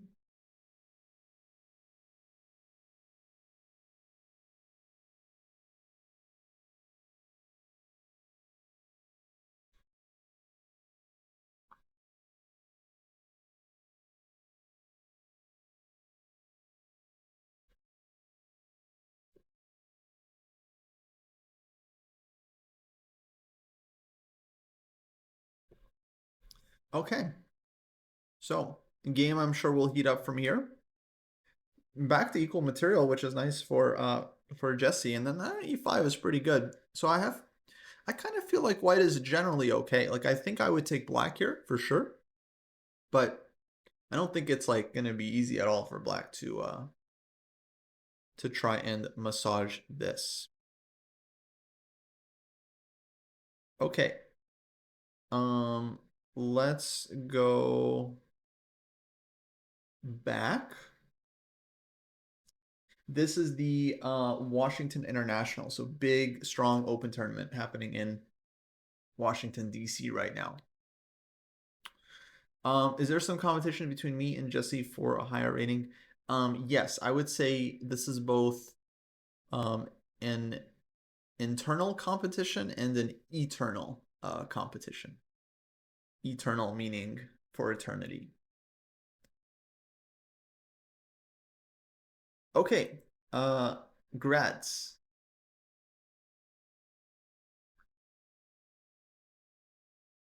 We left off with Marsupial. Next up is Ego-less Saction, aka Leo, graduating from 800, 900 to 900 to 1,000.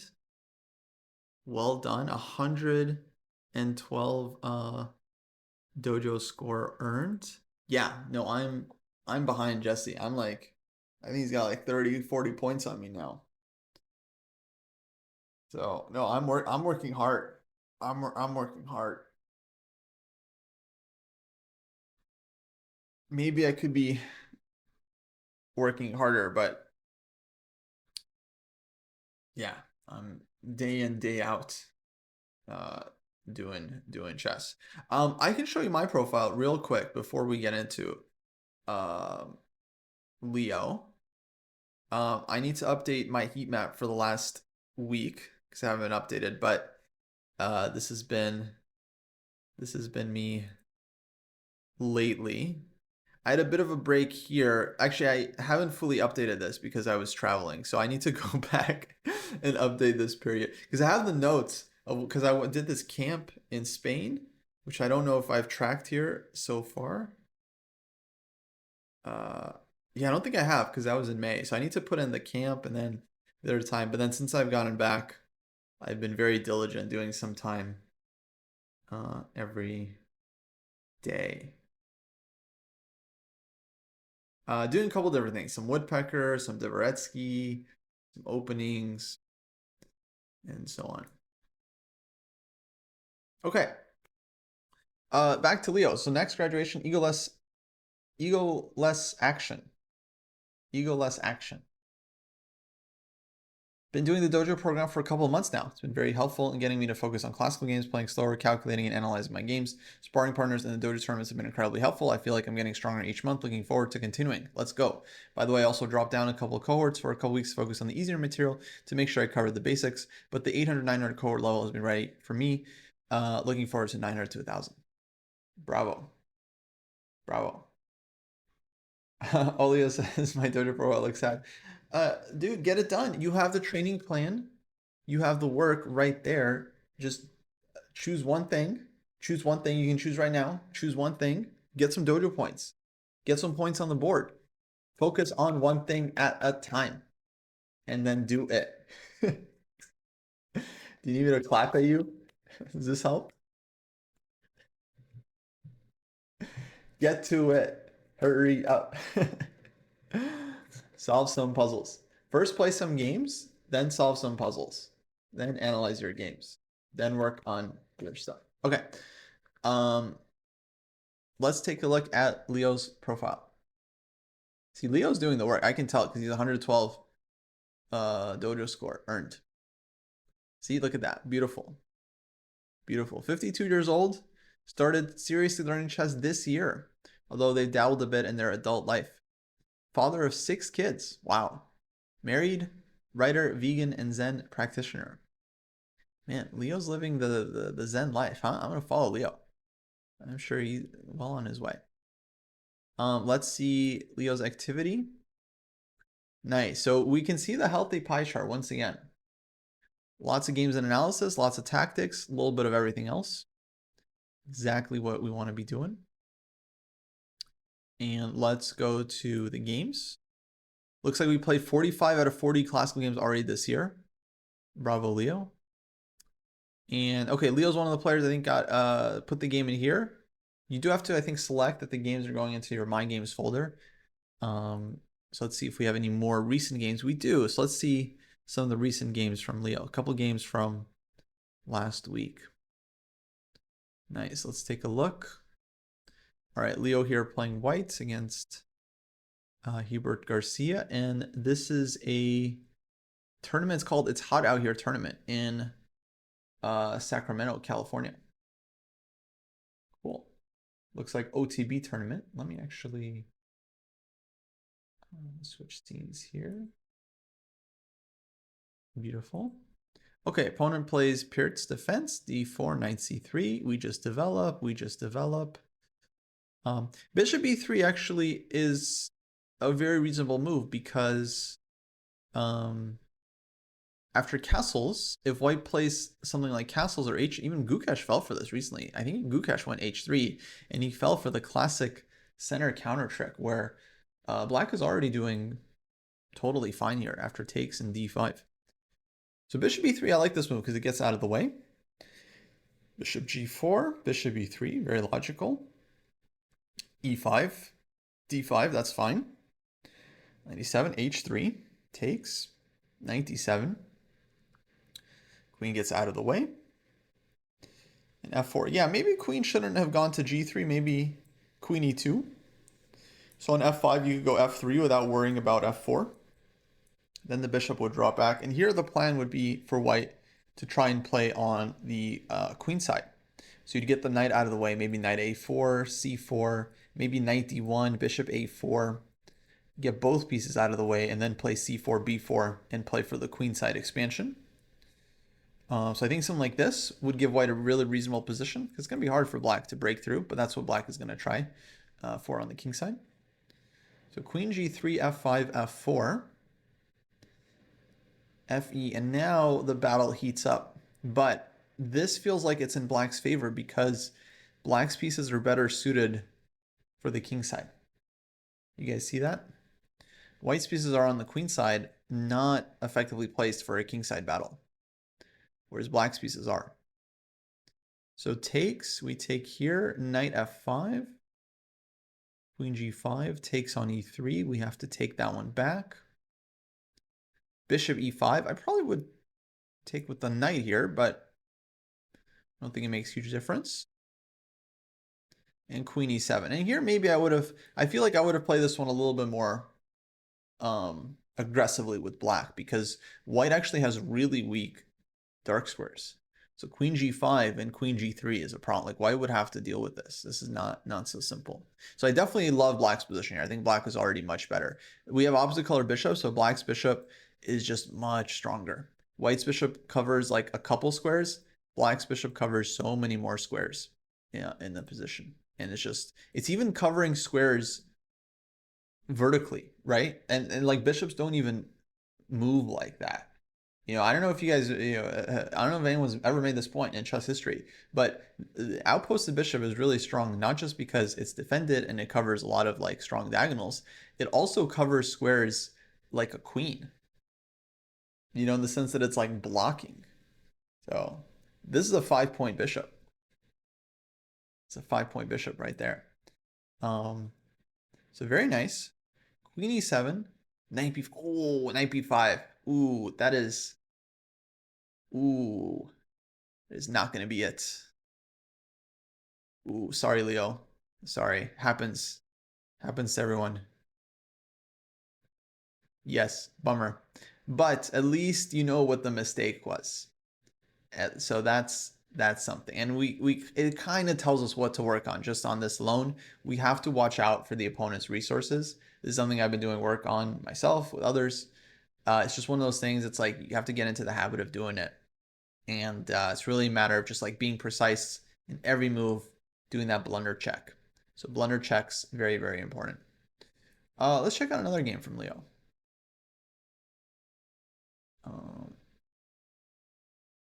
This one looks like this was online game. Lone Wolf 30 plus 30. Okay, not a lot of time for the game. We have Scotch opening and black takes on d4 and then trades again, which is not so good for black because actually white's queen here is very strong and can't easily be challenged. So c5, yeah, no problem. It just makes some weaknesses actually. White is perfectly happy to get the d5 square for the knight. Okay, queen comes out to g3. It's a little bit early for this, but fair enough. Bishop f6, bishop f4. Blundering the b2 pawn. So clearly we have a typical issue where we're not looking for what the opponent can do. Even though bishop f4 I think is actually pretty decent move because maybe we can take on d6. Like I think we get some compensation here. We have c3. Like this all looks very interesting, but of course we didn't intend to blunder the pawn. So we have to be really paying critical attention to the opponent's threats and what they can do, their ideas. So instead, of course, knight c3 developing, and yeah, should be good here. So here it takes, we play c3. So which makes sense because the bishop a1, queen takes g7. This looks like a strong attack, although black does have queen f6, which I think would defend and basically give black a winning position with the extra rook, but seems both players missed that. At least white could win maybe the exchange like this, but even king e7, bishop g5 blunder. No bueno. Black can just take this one and then black is still up a lot of material here and should be quite happy. Queen takes a2 is possible. Bishop g4. Oh, this one is maybe bishop e6 here. Defend this guy, hit this guy, look to castle. Yeah, winning for black, winning for black. So that was possible, but opponent plays cautious, which makes sense because rook isn't really going anywhere, right? So bishop g5, bishop c3. That's a blunder.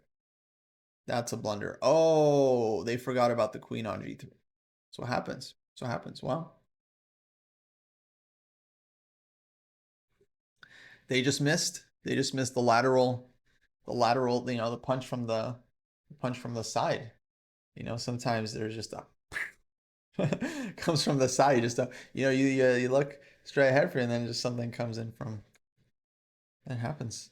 So yes, of course, black should have basically just saved the queen, and then yeah, the rook isn't going anywhere, and that would have been GG's. Okay, Leo, so we know what to work on for this cohort. It's the blunders, it's watching out for the opponent's ideas. Most important thing is like every move, just like trying to see what the opponent can do. Next up, we have Chess Noob 101, graduating to the 900 1000 cohort. Lots of classical games played. Bit sporadic, but I think we're probably doing more work and just not logging it, which is totally fine. See some activity, lots of games being played. And yeah, basically someone who's playing a lot, probably studying too, just not necessarily logging everything, which is totally fine. Okay, openings I haven't seen. We won't open that up. We'll leave that to your privacy. We got some games. Absolutely, Leo. Yes. Hopefully that helps, and I'm sure we'll see you back here soon. Keep up the good work. Hopefully you're enjoying the program. Okay, next, let's check out this game. Chess is Hard against Amable. I'm guessing Chess is Hard 101 is Chess Noob 101. I'm guessing this is the same person. Okay. Oh, another Pierce. G6, F4. Let's see what they say about this game. I played a strong game until the end and was in a winning position for virtually all of it. Unfortunately, I blundered a simple fork when I was on the verge of winning and snatched defeat from the jaws of victory. Sag. Bishop g7, knight f3, bishop d3. So this is known as the Austrian attack. It's definitely a good line for white. e5. I think this is okay. Takes, and c3. Strengthening the center looks good. b5. So black looks to push b4 and white goes a3. And the question is, do we need a3? Do we need a3? I don't think that's the case. Because on b4 we can push c4. So I'm going to go ahead and say that this was not a threat. This is something like Silman would write about a lot. He's like, whenever you realize what your opponent wants to do, you should also, first off, good job. Second off, also try to understand if it's actually a threat or if you're okay with that. Because here I'm thinking we just get a lot of space with c4. So let's say we castle. We say go ahead. And then we play c4. I mean, this looks great for white, right? Queen e6, d5, we're winning a piece. If the queen drops back, let's say to d8, we can defend our center with bishop to e3. Bishop e4 looks good too. Just starting with this one, defending and pinning. And then from here, we can just continue. Like maybe our plan is bishop f4, d5. Maybe our plan is just to keep the center strong and then use the f file to build up an attack. So queen e1, queen h4, this classic maneuver to the king side feels quite effective here. The rook can come to d1. So this position looks fantastic for white because we have a very strong center. We need to make sure we don't blunder any tactics with knight d4, knight e5, but bishop on b7 is hanging. So yeah, a3, not needed, I would say. It doesn't spoil the position, but it's just a tempo we could have used to castle. All right, bishop g4, inviting a white to castle. We take it, h6. Queen e1, I like this move. Threatening bishop e4. Takes, knight a5. Yeah, white is doing everything right here. So should be winning this game. Takes the rook. You could also not take the rook and just play for the, like you play rook h3 here. black is not surviving the king side pressure because um, white just piling through. This is a nice one. G5, we just snap. We snap and crackle, and then we pop, and then we'll snap, crackle, and pop all our way to H7 as well. So there's an argument to be made just for, it's kind of an advanced thing, not taking the material. Normally I would say just take the material, but I don't really see how black is going to be defending the king side here. Let's say H5. I think like white, the position here is just so much in white's, like we just control everything. Knight on A5 is, I just feel like we have the time to just kind of break with G4. I would think this is really very dangerous. Maybe this one is too much actually. Maybe I would start with Queen H4 and then G4. Yeah, I think this is definitely really strong attack for white. I would even dare as to say, like, okay, you can go Rook B1, but maybe we can do something like this. And they're not my pieces, so I'm allowed to sacrifice them. But it looks very scary for black. Hey, cross SBC. I always say SB McManus. How we doing? So we took the rook, which is totally fine. Knight B3, Rook B1, no problem. Knight C1, Rook C1, no problem. Then we go Queen F2. Okay, question mark. It says Queen F1 is, but maybe Queen F1. Yeah, I mean, Queen trade is good. I think white has a lot of moves here. It's really just a matter of improving your position, keeping control. But nothing wrong, I think, with Queen F2. C5, Rook F1, Rook F8, Rook F4. And everything here is going smoothly. So what happened in this game we didn't win? Ooh, okay, that's already like, ooh. That's already like, ooh. But I guess it's okay. We have King H1. But it's like, all right, let's watch it. Let's watch it. I feel like Queen D6, something like this, is just, you just keep control. You keep this bishop under lock and key. There are no oopsies. Last thing we want here is some kind of oopsie. Oh, queens come off. Queens come off. So this should have been, no, this should have been game over immediately, right? Rook C8 check. This is very straightforward. We just promote the pawn. We forgot we could promote the pawn. This is just Rook C8 check. So Rook C7. And then we take this one. It's just, too fast. Too fast. Too fast. Yeah.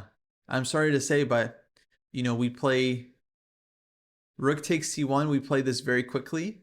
Fine. Fine. This I understand. But then Rook C7, we play this really fast. That I don't understand. I don't understand. This is like why would we play this instantly? Shouldn't we have options here? Rook C8 check, Rook B1. Why would we play any move instantly? We should calculate and find. So Rook C7, this feels like a bullet move to me. Like, oh, Rook goes to 7th rank. No. We need to calculate. We need to think about the position and expect what's going to happen next. And then, okay, we blundered the fork, but did we blunder the fork or did we spend 4 seconds on the move? We spent 4 seconds on the move. That's not enough time. That's not enough time. So, yeah, if we spend more time here, we wouldn't have blundered. So this isn't like a blunder thing, like tactical thing. This is a spending more time thing. So you just have to learn to get into that habit of spending more time. This really goes for everyone. That's why I'm giving this lesson, because it's like, it's very typical for these cohorts that the blunders come from blitzing. The blunders come from blitzing, not from being bad at tactics. It comes from not being in control of your hands. The hand, it moves around and it moves the mouse and your brain is not in control of what it's doing. So Unfortunate lesson, especially like like in a blitz game. Of course, blunders will happen all the time. We're not talking about blitz games, guys. We're not talking about blitz games. We're talking about we have 27 minutes on the clock, right? So technically, I should be allowed to rant for 27 minutes because that's how long we had on the clock in this position. I'm not going to do that because I'm a nice person, but I should be allowed to rant for 27 minutes. Um, but the point is made, and that's why we locked Jack and Jolp into a dungeon until they came up with this new time management rating, and oh boy, oh boy, that really time management rating really tells the tale of the tape, huh? I mean, look at that. You guys see that? I mean, that's kind of harsh. We gave them a 0. That's kind of harsh, I had to say. At least the normal rating star. But it's fair because we started with how much time we started with? We started with 30 minutes. Yeah, we started with 30 minutes. We started with 30 minutes and we finished the game with a blunder with 27 minutes on the clock. The 30-second increment. So more time was spent. It's not like they only spent 3 minutes because there was a 30-second increment, but it's still not enough time. So in here, I mean, okay, maybe it should be higher than 0, but yeah, a low time rating. That's exactly what it's built for. And Black, to their credit, used the time. They got outplayed in the opening, but they used the time, and then that paid off for them in the long run. So very important that we pay attention to actually using our time because, and actually, I just want to go back to that game because at the top here, look at the player note. I don't want to like harp on this player because a lot of people do this. And this is why a coach is so effective because you might have one perception of the game, but then a coach can give you like a higher level view, right? So what they wrote about the game is that I played a strong game until the end and was in a winning position for virtually all of it. Unfortunately, I blundered a simple fork when I was on the verge of winning and snatched defeat from the jaws of victory. And technically, that's all true, but it's not really giving the full story. The full story is that we blitzed the full game and then we blundered as a result of blitzing. And so, yes, we were doing well in the game. I don't think we particularly played amazing. I think we played solid enough. Opponent also didn't play great. We played solid enough, but we didn't spend time at any point. And then the blunder came as a result of not spending that time. And so it just happened that there wasn't anything to blunder early on. There just wasn't anything to blunder here. We had very healthy position. Everything is defended. And once there was something to blunder, we ended up blundering it. So this is really a case of spending more time. The lesson to take away from this game is not like, oh, I need to blunder less. I need to like focus and pay attention more when I'm winning. Yes, somewhat. But the bigger lesson is like we need to spend more time throughout the game. Now, apparently we can click the checkbox to see the ideal time usage. Oh, now that's a line. Now look at that. You guys see that green line? Green means good. That's what that means. That's a beautiful line. That's a beautiful line. Yeah, beautiful time manager rating, by the way. And soon we're going to implement this for everyone's games. So all the games that you have in your My Games folder will get a time manager rating, and then you'll get an overall time management score to give you a picture of what's going on. I recently showed this to one of the top female players in the United States, Tatev Abrahamian, who lives here in St. Louis, and she was very impressed with the time management rating. She wanted to see hers because she often has struggles with time management. And now she's currently on 3.5 out of 4 in her GM Norm tournament. So she is crushing it, just weeks after discovering time management rating from the dojo. Just saying. It's better to lose with a great time rating. Absolutely correct. You lose with a good time rating, then you don't get yelled at by me or Jesse. Then we give you props for using your time and we'll scold your opponent for being a blitz fiend. So it's better to lose with dignity than to win with disgrace. Okay? So, yes, and it's very common to play blitz in the end game. I think this is where it happens most often, but I do think White was kind of blitzing throughout the whole game. So it's really a pattern of behavior. So that's the main thing to work on is spending more time. And I bet your results will improve a lot because you will just start seeing more things tactically, strategically, and just based on that alone, I think the results will go up. So um, hope to see you here again. Okay, next we have Squirrel Sack, great username. Third time graduation, getting into the 900 to 1,000 cohort. And yeah, I'm just keeping an eye on Jesse. Jesse's still playing position, still actually getting pretty balanced here. I think I would expect to draw as the most likely result on that one if I had to guess. All right, Squirrel Sack. A couple of graduations actually got some pink badges. Went up all the way over the last couple of months from the last couple of cohorts. Great chart there. Doing a lot of tactics, some non-dojo work, which is openings. A lot of openings. Uh-oh. Good thing, good thing Jesse's at his tournament. If he sees this, he would have an infarct. Um, a lot of opening, non-dojo openings too. Non-dojo openings. So it's not even like dojo approved opening work. It's like non-dojo openings. Um, and let's see. So graduated. Yeah, I think doing a lot of work, but not necessarily tracking the work, which is fine, or doing a lot of non-dojo work, totally fine. Using the program to track their progress, absolutely. Jesse, yeah, actually, Jesse, I would say plays pretty fast, and that's something he I think has worked on actively because his thing is that he I think in the past would spend too much time and get into time trouble. So that's something that he's had to work on to play a little bit faster, so that he has more time for the critical moments. And I think that for the most part has helped him. Like last year when he got second in the U.S. Senior Championship, if I remember correctly, he was up on time in a lot of his games. I think.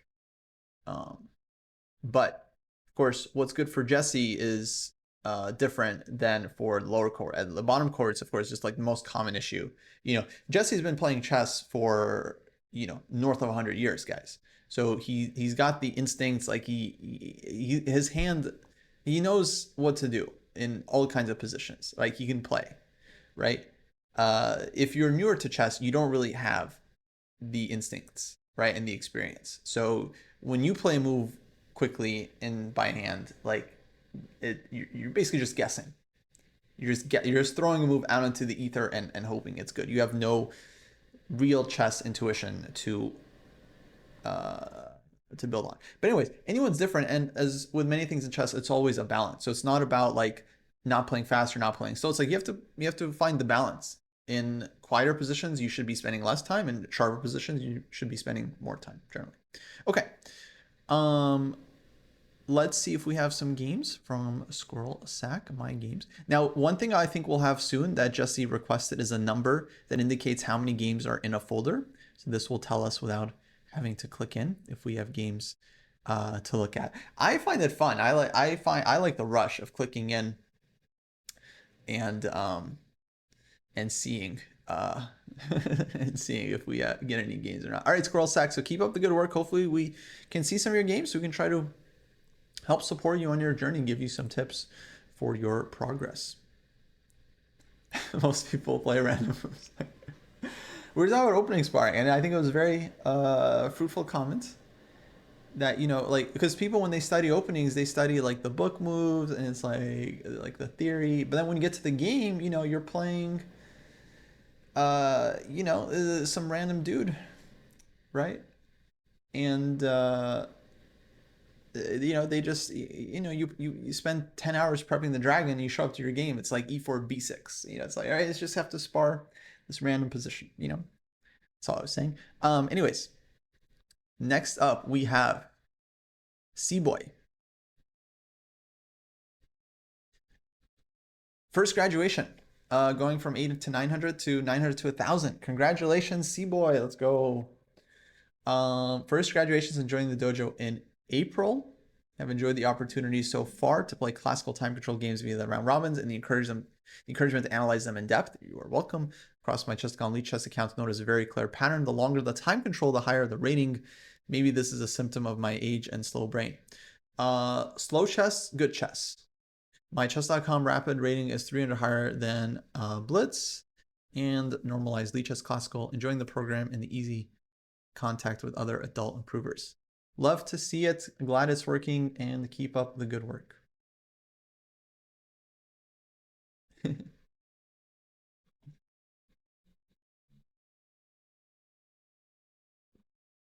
No, actually, Matt, I don't think you realize. I was actually giving you credit because a lot of times if you look at some random position in like Catalan or whatever opening, right? We were looking at the Catalan. You'll see that like the main theory move is like some weird move, right? It'll be like it's like some a5 they're playing or a6, just like some, but it's like, oh, everyone's playing a5 in this position. And it's like, okay, someone that's studying chessable is gonna know that a5 is the move there, and then they're gonna play a5. Sure. But like a lot of club players that aren't studying chessable are just gonna like make natural moves, right? And so they're not gonna follow the theory. And so it's helpful to spar against someone who doesn't necessarily know the theory and just makes natural moves. And then and then you get to play like a more normal looking position versus kind of like seeing if you understand the tabia or not. Okay, anyway, C-Boy dabbled in chess for a few years, but never had a teacher, gave it up. Now they're back 35 years later.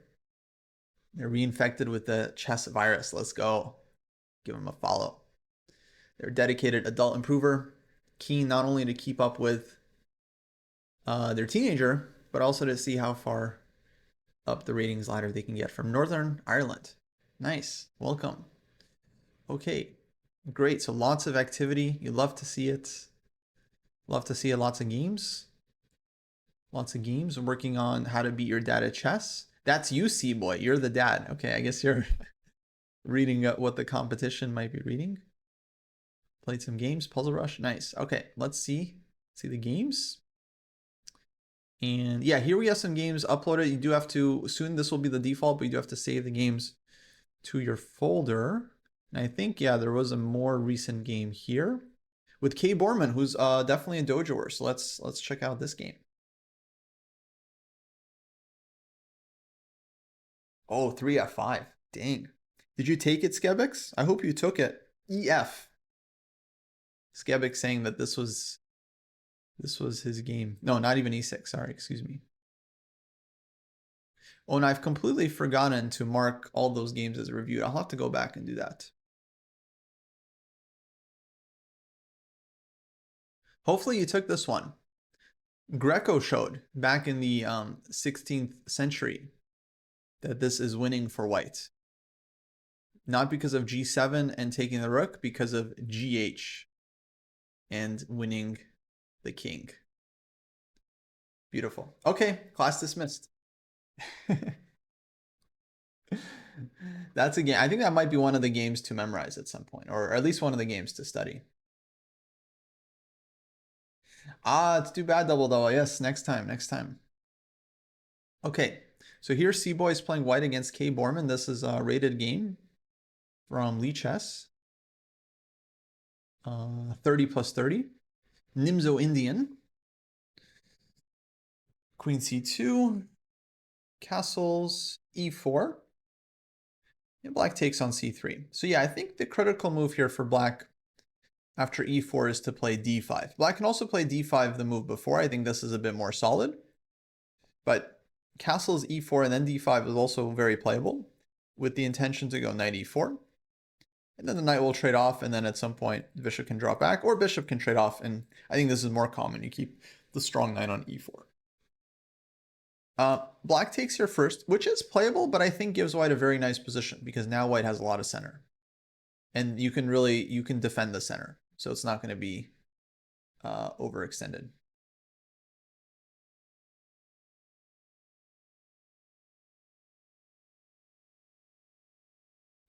Wait, bishop d3, f. I don't understand. It was e4 here, here, f5, and you take. And then what did black play here to not get checkmated?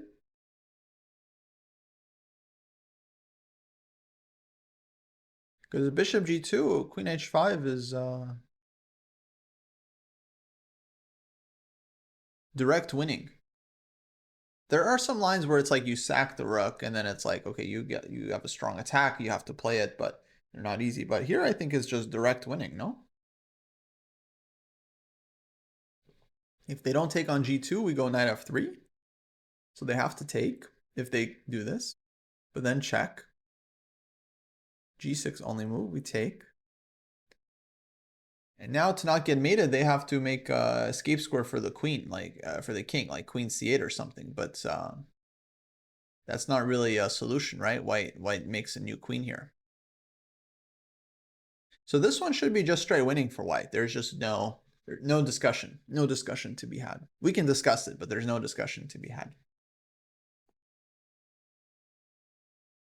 But yeah, this should be good for white.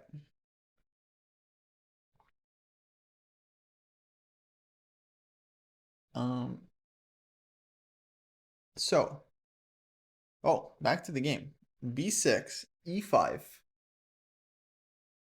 knight e8, bishop d3. e5 we could say is a little bit aggressive, but I think it's perfectly justified because white gets a tempo and continues to develop. So if you can advance a pawn with tempo, then normally it's not so bad. Usually good.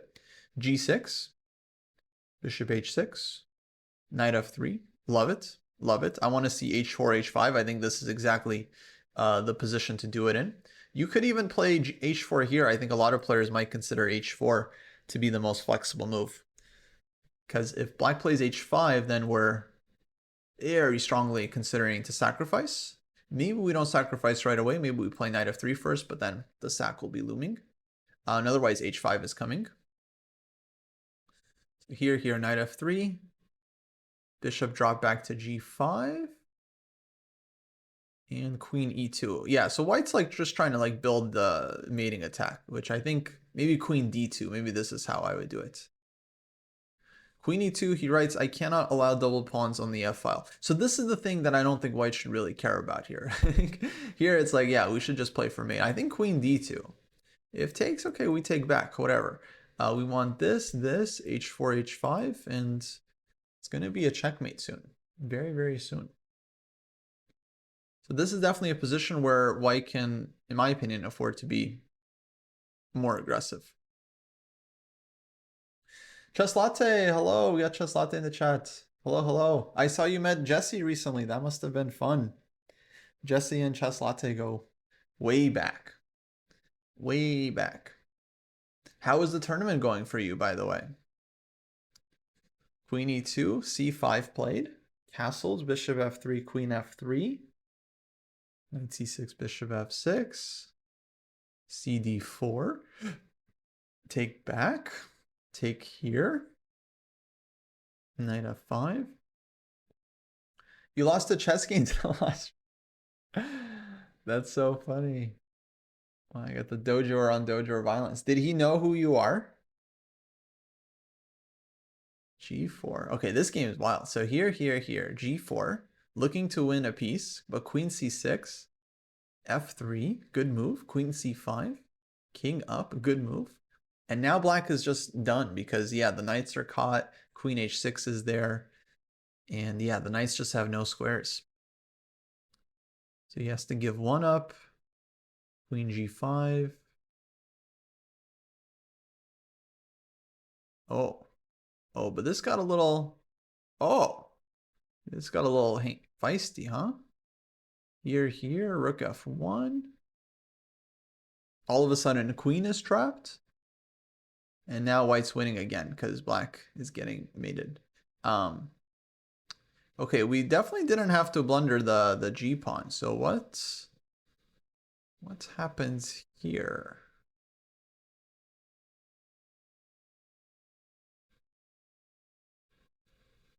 Probably should have just traded queens.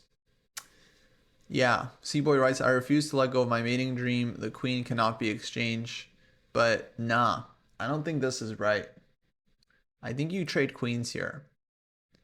And then you just easily win this endgame because you're up a piece. So this is a kind of important lesson, but yeah, you need to let go of like how you want to win the game, right? Don't write your best games memoir while you're in the middle of the fight. You know, just win the game first, then write your best games memoir. So yeah, or actually take the knight. I mean, yeah, what are we talking about? Take the knight. Take the knight. So first of all, if queen takes rook, queen h6, we'll give checkmate here because black's checks will very quickly run out. So here we mate. And if queen takes queen, I'm going to let you in on a little secret. You guys might not know this. But you can actually checkmate without the queen. Like you can checkmate with rooks too. Rooks can also give mate. And sometimes it's even more satisfying. But yeah, the rooks can give mate as well, you know? Like this bishop, you will give mate here. Make no mistake, you will be giving a checkmate. It will come. So yeah, this is a technique thing. And yeah, you just have to learn to keep it simple. This, I mean, one piece is enough. Two pieces is you have to take. You have to take. Yeah. But anyways, nice game regardless. Very, very interesting. And of course, these tactical fights always have mistakes. Time usage, I can see, was very good. Both players ended with no time, right, after a very sharp game. So clearly the time usage was better. And game was also good. I think Black's opening was not successful for K. Borman because, yeah, here Black is already getting cooked, as the kids would say. So probably should have played d5 earlier and fought for the center. If you control the center, then you don't get checkmated like this. Let's see the time rating. And yeah, time rating not so bad. 1300 for both players. That's above the where they're at in their cohorts. And you can see they're not so. If anything, they're below the green line, which is actually that's great. We would much rather you be below the green line than above it, meaning you're not spending enough time. So good stuff. Good stuff. Do we have C-Boy in the chat? In any case, keep it up. Keep up the good work. Okay, let's quickly check in with Jesse, just see how he's doing. Because his game is kind of heating up as well.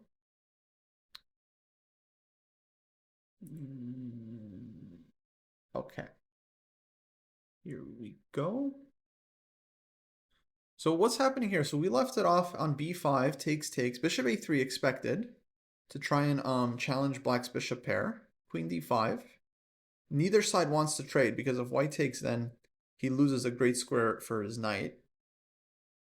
Rook e6. And so black would like to somehow one day orchestrate the opening of the diagonal, but it's not so easy. So rook 8, rook e2, rook takes e5, tacticos, rook takes. If pawn takes, then bishop c5, black gets two pieces for the rook, and two bishops completely winning here for black, most likely.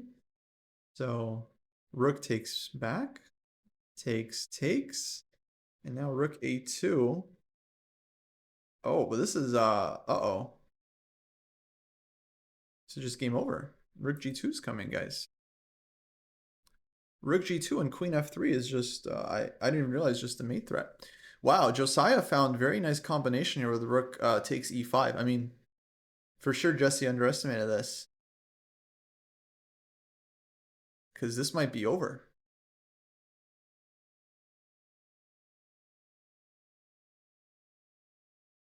Rook takes g2 is coming, guys. Oh, queen c3. Okay, queen c3. Excuse me. Okay. Good job, Jesse. Jesse finds only move. I somehow wasn't seeing that white can defend the pawn. So Jesse finds only move. Good job, Jesse. Yeah, if takes, rook g2. Just to show.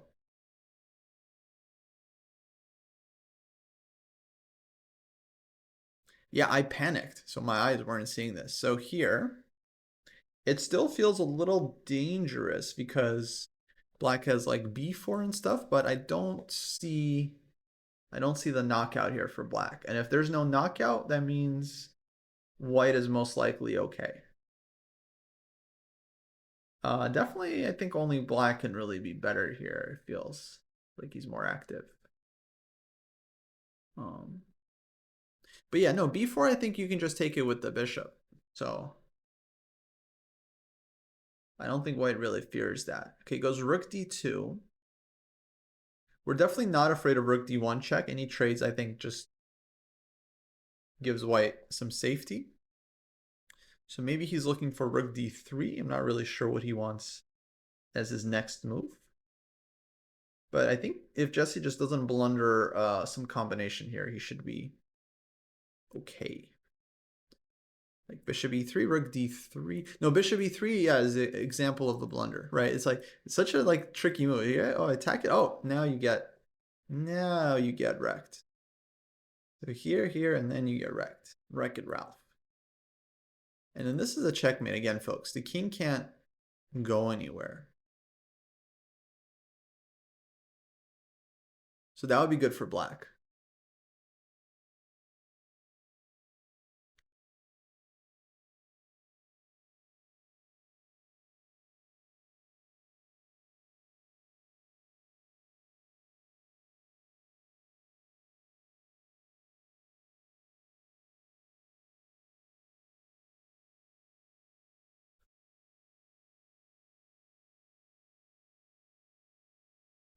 Bishop b4, yeah, I think is reasonable. Also, what's up, Nordovik? Good to see you.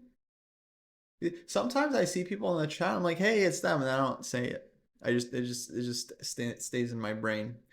I apologize. Just for everyone,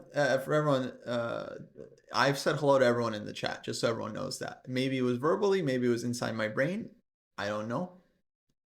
But I've said hello to everyone in the chat, just so you guys know. This is a real grown-up position. True. Hey, 11 years. Thanks for 12 months. Wow, we got the 1-year sub badge now. Nice. Enjoy that black gi. Bishop f2 also possible. Yeah. This prevents rook g2. The only thing here, it's like you want to be careful of rook takes f2 in some case. So if white's queen dances too far away from the rook, then rook f2 is a problem. But yeah, bishop is nice on c5 because it covers everything. So I don't know if we want to, but it's not the most pleasant position. White has to just kind of like hold and not blunder anything, basically, which is easier said than done.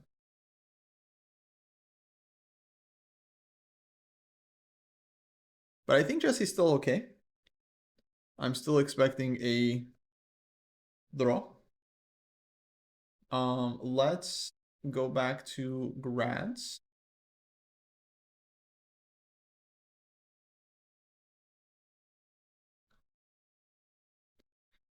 And next up, we have the AC Secrets, 900 to 1,000, graduating to 1,000, 1,100, third graduation in a row. The most helpful about the program for me is accountability. Daily training logs and monitoring progress is good. Other learners seeing your process is another. It's like having support behind one's effort in the midst of society who look at chess very little. Indeed, it's not like having support. It is support. That is what support feels like. You know, you ever go running outside barefoot? It doesn't feel very good. You put shoes on, you feel better. That's what support feels like. That's what the dojo offers you. So I'm glad we're appreciating it. What was my eval of that position? Close to equal, slightly better for black because I think I would choose black in that position if I had to pick a side. So therefore, that means black is slightly better in my view. But I think most likely white should be able to hold it if they play well. It doesn't seem like the most challenging. It's hard for me to say because I'm not like in the game, but it doesn't seem like the most challenging position to defend. It's basically like one tactic you have to watch out for. Rook takes g2. It's just the one. It's just the one. It's just the one. But yes, AC Secret here, the grad, it's correct. It's all about the community. Okay, let's take a look. Especially because, yeah, society likes to spit on chess, even though it's a great game. Oh, look at this badge. The Tactics Champion badge. Look at that. Do you guys know who that is? That is the Tactics Champion.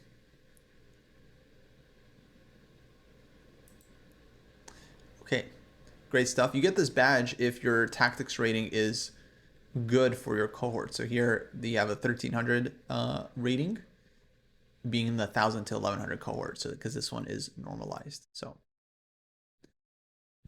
very good. Yeah, that's exactly right. This is Jesse's nephew from his time in Germany, who was a tactics champion. How do you get other badges? So the badges you get based on completing various requirements like number of classical games played, number of classical games annotated. Then you have the cohort badges as well. So AC Secret doing the work. Great breakdown. Maybe could be playing more games. Definitely room for more games and analysis here. Maybe doing a little bit more studying. We want to be playing more, testing our skills. But otherwise, good. And let's see, we have some games. Nice. We have rated games, online tournaments, and my games. I thought it was Great Uncle Misha. Yes, yes. For many, this is Great Uncle Misha, Mikhail Tal. But yeah, this is Jesse, not his actual nephew, just age-wise. Okay. My games. It looks like we have a couple games uploaded recently. Let's take a look. And let's see, we have live chess here. Don't know what the time control is. Oh, it looks like 30-minute game. Bishop c4, h6. A little early for this h6. White develops. Castles, d4. Great move. Fighting for the center. Knight d4, queen d4, c5. Queen drops back to d1. I'd say this is okay. You could also drop back to d3. I think maybe this is even better because the queen is developed here and it can't really get harassed so easily. And then we can follow up bishop f4, rook d1, rook e1, e5 somewhere. So queen d1, bishop e7, bishop f4 anyway, a6, and we break with e5. Makes sense. Black trades queens, but we still have a ton of activity even in the endgame. And this game actually finished very quickly. Knight d5 and b5. b5, and that was game over. And how much time did black spend on b5? Not enough. 10 seconds. 10 seconds on b5. No bueno, folks. No bueno. White played well. Opponent played very, very fast. This knight d5 was interesting. Had black traded, bishop takes d5, and then white is definitely doing nice in this endgame. His bishops are very active.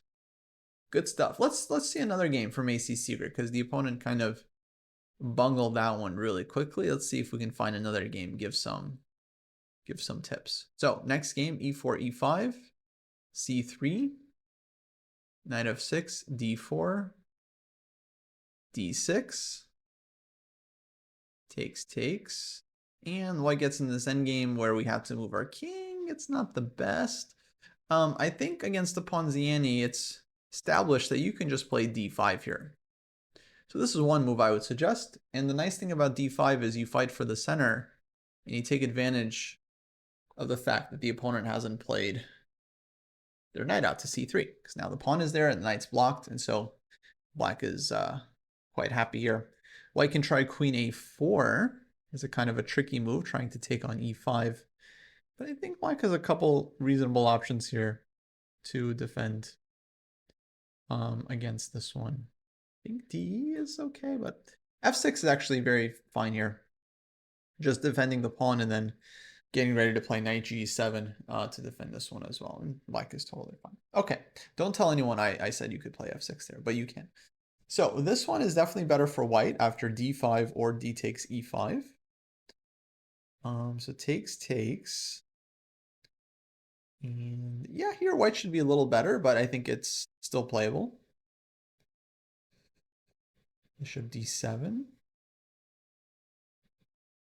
h6 I don't like, kind of inviting white to take. I would say we could have used this tempo um, for a more useful move like king e7, bishop e6. That could be one plan. You could play a5 here. That could be another idea. So h6 I think we don't really need because white was probably just going to take anyway if they wanted to. But pretty solid play for the most part. You know, I'm really just pointing out small, subtle details here. Okay, now we trade. We trade again. h5, nice. Trading off weakness. Rook h8, nice. Going to the open file. Bishop e5. Now black looks better. Now we've provoked some serious weaknesses here. I mean, look at this, guys. Look at. I mean, is this a Capablanca game? What are we looking at here? Very good play. Rook d2 takes. Yeah, rook d5 check, king b4. And we're fine. Black is breaking through. So bishop drops back and now f5. Yeah, using our extra pawn, using the majority. Good. Very good technique. Really nice.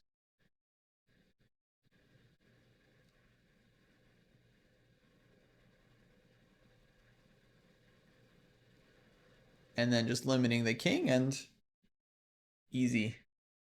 Easy promoting. What happened to Jesse? Oh no. Okay, good job, AC Secret. And I'm sure we'll be seeing you back here again soon. Okay, quickly, guys, let's update on Jesse's game because looks like he allowed an oopsie. What happened? So rook d2, he goes e6. Okay, e6, fair enough. If you can get the pawn to e7, then you have some threats. But black goes queen a2.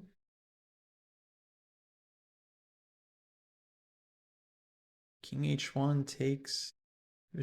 He probably missed queen a2. Actually, I didn't realize queen a2 was a threat here either. We were looking at a lot of moves, but in my mind, it wasn't clear to me that this was so he must have missed it. So maybe bishop f2 was really necessary. So on queen a2, you could defend like this. But you're still, yeah, you're still facing some issues here as white.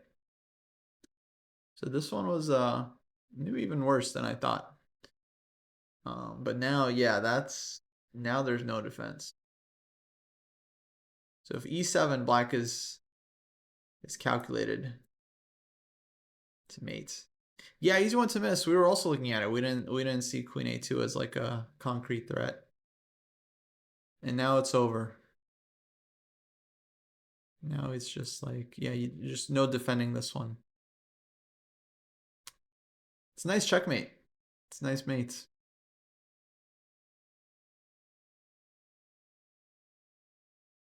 Or maybe this one.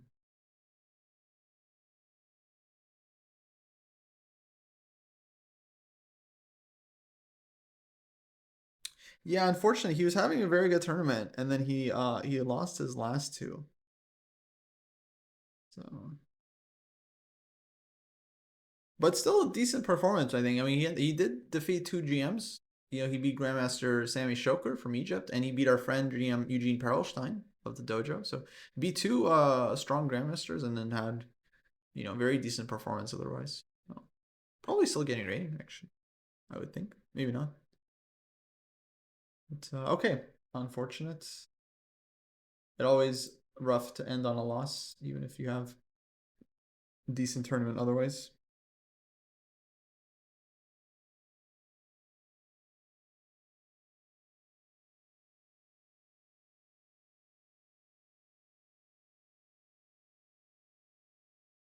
Gain 5.5 points, yeah.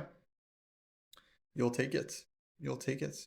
Did he actually gain 5.5 rating? Because I know he had 5.5 out of 9. But did he also gain 5.5 rating points?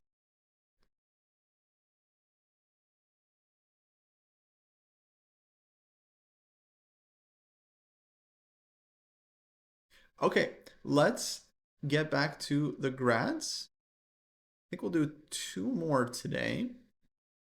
Next up, we got my mid Delton graduating to 1,000, 1,100. Nice. My first graduation part of the dojo. I love the push to play longer games, which I found to be much more interesting to play, much more story to remember and analyze afterwards.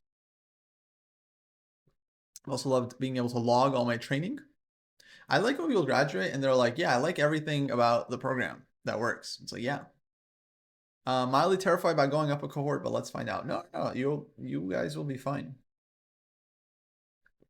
Once you've hit that rating, you're ready to go. All right, let's take a look. Nice rating graph. Beautiful heat map. Look at that, folks. Look at that. That's someone that's doing games, tactics, and openings. Nice. Lots of work.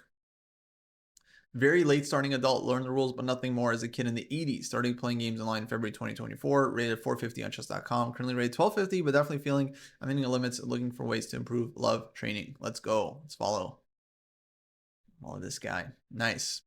Great pie chart. Doing some tactics. Chessable tactics. Chess book. Okay. Annotating games. Nice. And we got some games. Let's go. Let's take a look. Okay, so yeah, games here should be in the My Games folder. I think we'll work on that. Okay, pre-analysis. Highest rated victory ever. I did a post-mortem with Sorensen and discussed this with my coach Andrew. So I'm already coming into this annotation with some ideas, but I haven't checked the computer yet. We'll do after writing the first annotations. Nice. Okay, post-analysis definitely missed some chances to keep my foot down. Intrigued to see the computer values. Post-computer, wow, I played really well. 86.2 accuracy with 0 blunders, 0 mistakes. Nice. 0 mistakes. 5 inaccuracies. Okay, I don't know who's. I think okay, it's just computer talk. Yes, I could have probably gone harder one quicker, but I never gave away the lead and just steadily increased until my opponent cracked. I think this might be the best game I've ever played. Nice. Well, I'll be the judge. Now let's take a look. All right, so 2 knights, Caro Kann. Solid line, Queen E2. Takes, E6.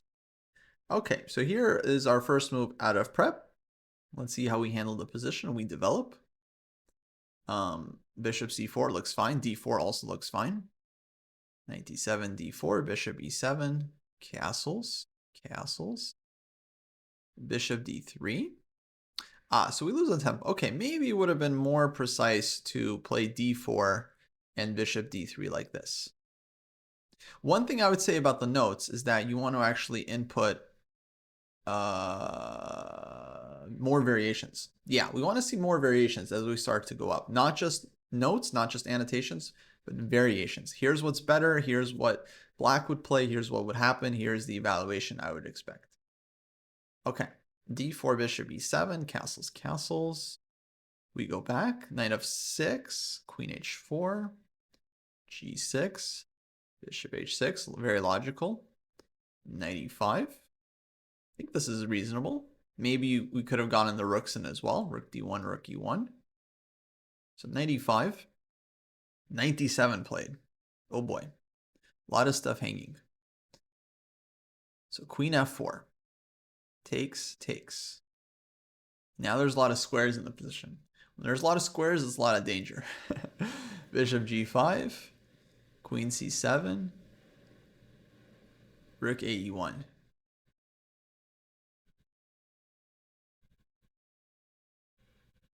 B6. Rook E3. Should be 7, Rook H3. Love the attack. G4. Maybe Bishop F6 first. Yeah, exactly. And then G4. Or you might have other ideas like Rook takes H5. And yeah, very, very strong attack.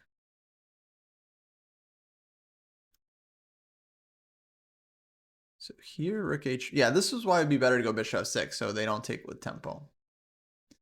F5, okay. We en passant that. No, Bishop F6.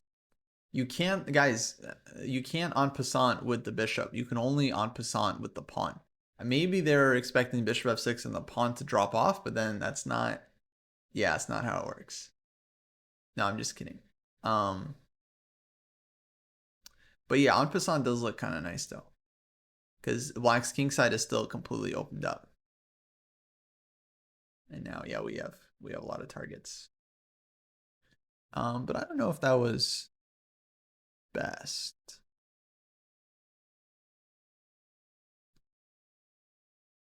Yeah, looks like en passant was good. But this also looks dangerous playing for the attack. And now Rick H8. I mean, yeah, I actually don't. I mean, okay, black has to defend somehow, like bishop G7, but then queen G5. I still like. I think it looks very dangerous. Yeah. So computer says one thing, but human says another thing. And game over. I think this was a very well played game. I mean, computer says 86% accuracy. I don't really know what that means. You know, I don't think anyone does. I don't think 86% of white's moves were good and then 14% were not good. I don't think that's the case at all. I think most of white's moves were good. I'm going to give white a score. I'm going to say 91%. I'm saying 91% accuracy for this game.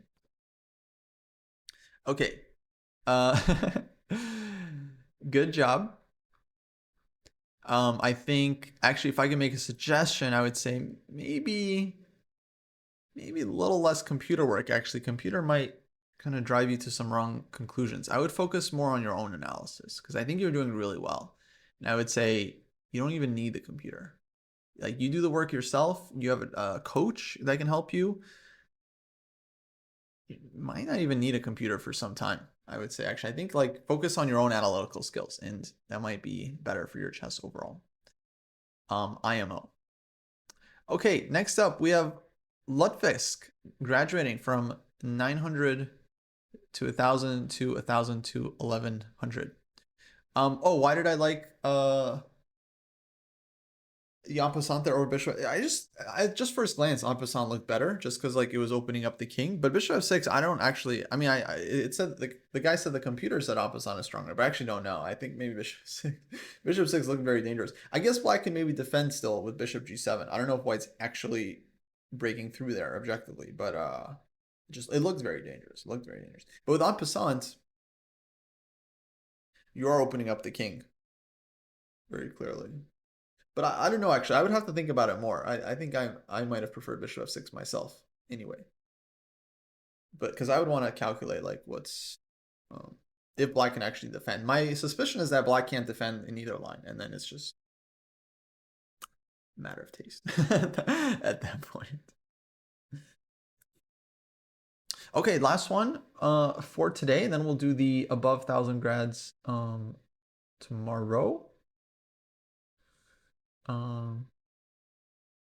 Mr. Lutfisk. Yeah. Yeah, I'm not sure. Because with en passant, you also, I mean, you get your pawn in, you have this like f7 push, and so on. Okay, last one. Then we have okay, we'll have a question about being a blitz junkie. Yeah, I'll happily answer any questions. Let's get through this final graduation. I just passed 1250 the other day, and I won't count as a real graduation because I just joined. I haven't done much. I just ordered the 534 problems book, and I'm looking forward to improving. Nice. So just joined recently. I'm gonna be doing more training and looking. That's the rating graph we want to see, folks. That right there. Everyone, take notes. Everyone, okay, I want you guys to do this at home. Do this with your arm, and then do this. So just do this with your arm, and then just lift it, and that's the rating graph we want to see. Beautiful. Beautiful. That's the ideal rating graph right there. Okay, so we clearly just started. Okay, got ourselves into the right cohort. Gonna be doing some Polgar from here. Just getting into it. Awesome, awesome. Welcome to the dojo. Welcome. Looks like we watched David's video. Nice, great stuff. And any games yet? We'll see. Survey says no games. Okay, no worries. We just joined. We'll get into it. Look, join the dojo. play some round robins, get some classical games in. You input those games here. Folks, let me show you the new stats feature. I don't know if you guys have seen the stats, but now any games you put into your My Games folder, in fact, for any folder, you can get the stats, but it's mostly meant for your My Games folder. In your My Games folder, you now have this stats button. If you click the stats button, you will then get this pop-up where you choose the player you want stats for. So it searches the database. These are mostly going to be my games, so I'm going to look for myself. Rating system, I'm going to use FIDE, generate stats, 29 games in directory, and look at that. You get your performance rating, your overall. Performance is white, performance is black. This here in the parentheses, this is the normalized rating because I asked it for my FIDE rating so that it knows that I'm using FIDE ratings, but here it also gives me the rating that's normalized to the Dojo system. We see my win, draw, loss. Okay, so far the games I put have been, I guess I have equal. Okay, this wasn't intentional, but I straight up have an equal number of wins, draws, and losses. So that's why my performance rate is like pretty solid. I have the average opponent rating overall when I play white, when I play black, and then we also have the performance rating by cohort. So this is the best part. So you can see how you're performing against different levels of player, and this maybe is really useful. Because it can tell you where you're over and underperforming. So as you guys can see here, I'm 2200 performance rating against the 2100s, and then 2600 against the 20. So against the 21 to 2200s, although it's not like the most number of games, so I don't think it's like the most number of games to go by. Here, actually, it's only one game I've had against 2300. I guess I won. That's being counted. So I need to put more of my games in to actually get more accurate numbers. And then it looks like 17 games against 2400 plus performance, 2400. Not bad.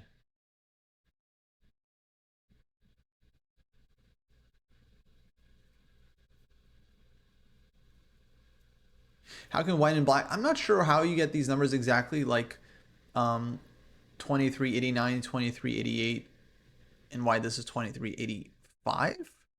But one thing we can agree on is that it looks beautiful. It looks beautiful. So I'm sure we'll get the numbers worked out. I think I mean, it's supposed to be right, but we'll see if it's actually right. We'll have to maybe somehow test it somehow. But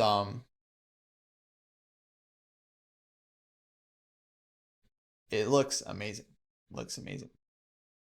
And you don't have to be playing in the Dojo tournaments to get. So these are actually just games that I uploaded in my. So these are all FIDE games. These are games I played in FIDE tournaments that I uploaded to the site, and then it's tracking the info from those games and giving me the performance rating.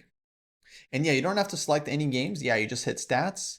You choose a player. You should be able to find your name, and then you choose whatever rating system you want because you can only really compare with one rating system at a time, and then you can see your stats. So that's super cool, folks. That was Jobs thing that he was working on for some time. I think Jack recently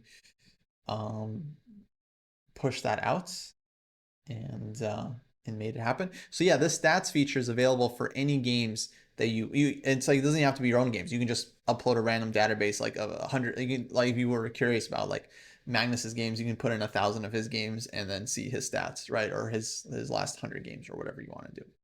So yeah, it's awesome. This feature, very cool. As always, we are building cool stuff into the Dojo training program, which is where you can find all of these great tools. So if you haven't joined yet, folks, like I said, the best time was 3 months ago. The second best time is actually a month ago, and the best time currently is now. Now is the best time to join. If you like to improve your chess, if you want to get better chess, you want to get serious at chess, you want to get to tournaments and get your rating up and start smacking people down, then you got to join the Dojo training program, chessdojo.club. Okay, folks, that's going to do it for today's grad show. I think I'll hang out, maybe answer a couple questions, but then I'm going to be wrapping it up. Someone was asking about, let me put this up because the stats is so pretty. Wait, why didn't it? Oh wait, yeah, you have to be in the folder. So there has to be some games. And then there we go. Maybe we can do it for everything as well. FIDE, generate stats. All right, leave those up because those are so pretty. Okay, there was a question about who who who had question? Someone had a question about something as we started the last grad review.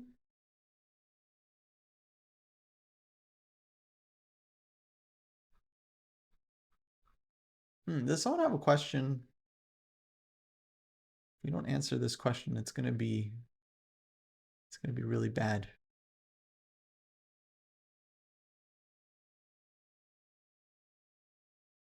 Wait, wait, I see.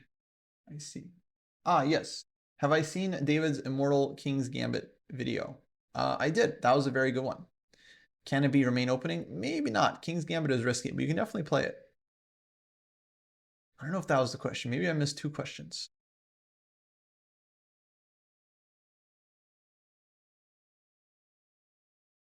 Oh, there's the question. I'm a Blitz junkie. How would you fight the addiction? Um, yeah, Blitz junkie question. Look, who else is addicted to Blitz? Because I get it, it's like you play a lot, it doesn't help you, and then you end up spending like 3 hours uh playing Blitz and you didn't achieve anything. Um, yeah, I think you just have to reflect on whether that's good for you or not, you know, and just try to be in control of what you're doing and think if it's helpful. NBB96, let's see. I'm gonna be doing the rest tomorrow. Yes. So today I just did the under 1000s, and then tomorrow I'm gonna do the rest of the grads around this time. So you'll be you're right here. So you'll be on that list.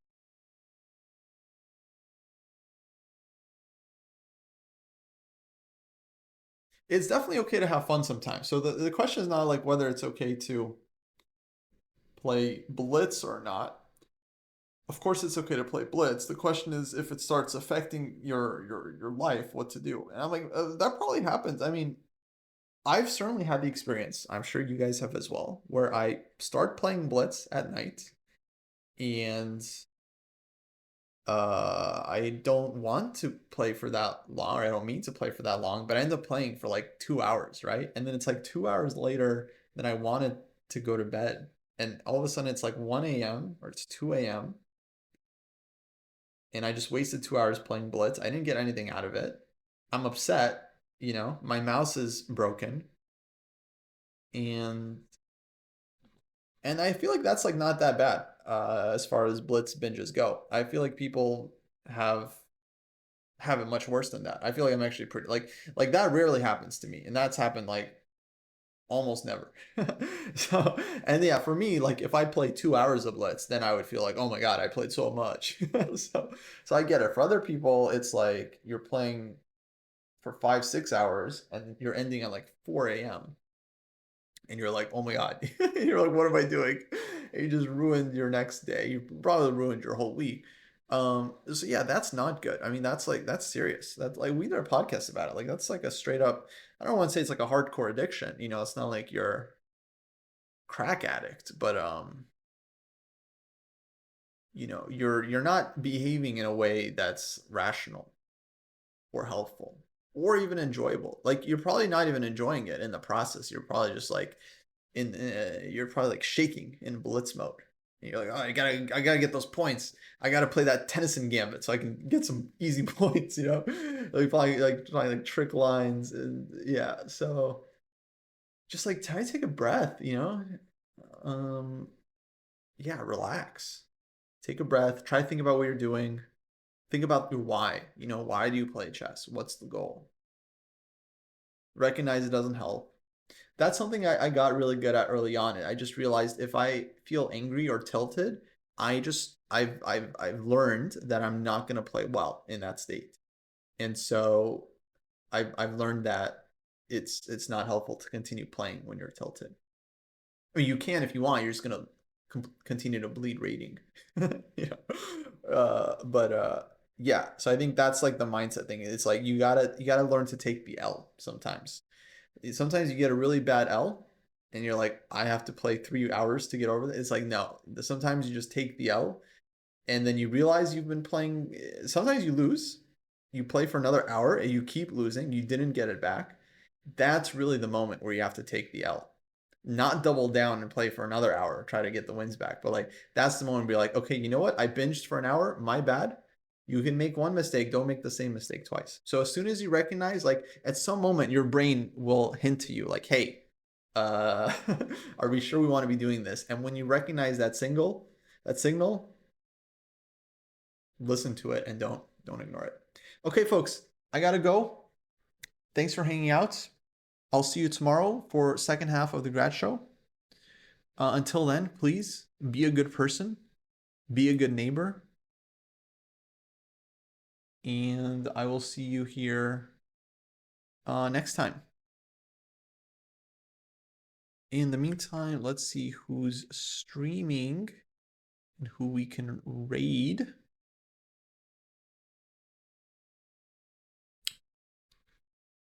Daily in the chess community. Who's playing chess right now? Who's playing chess? We got St. Louis Chess Club.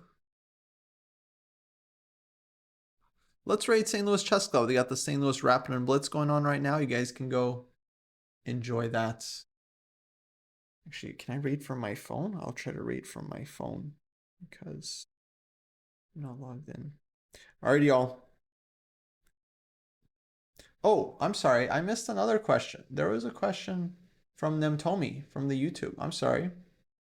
1592 had 1920 performance rating in my tournament from last week. It's okay to register for under 2250 tournament, right? Not so tough.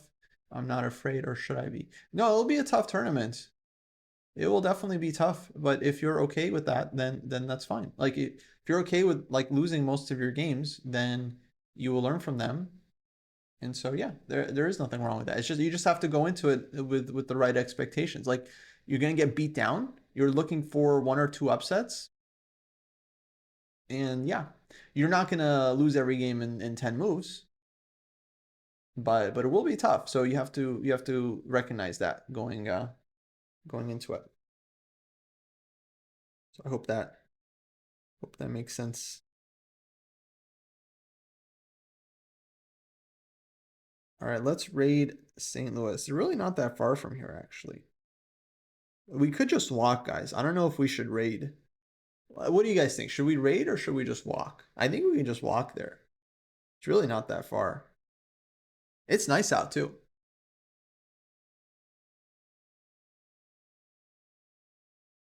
You guys I'll just take this camera, I'll just bring you guys, and then you can just like look at the clock. All right, no, we'll raid. All right, bye y'all. Take it easy.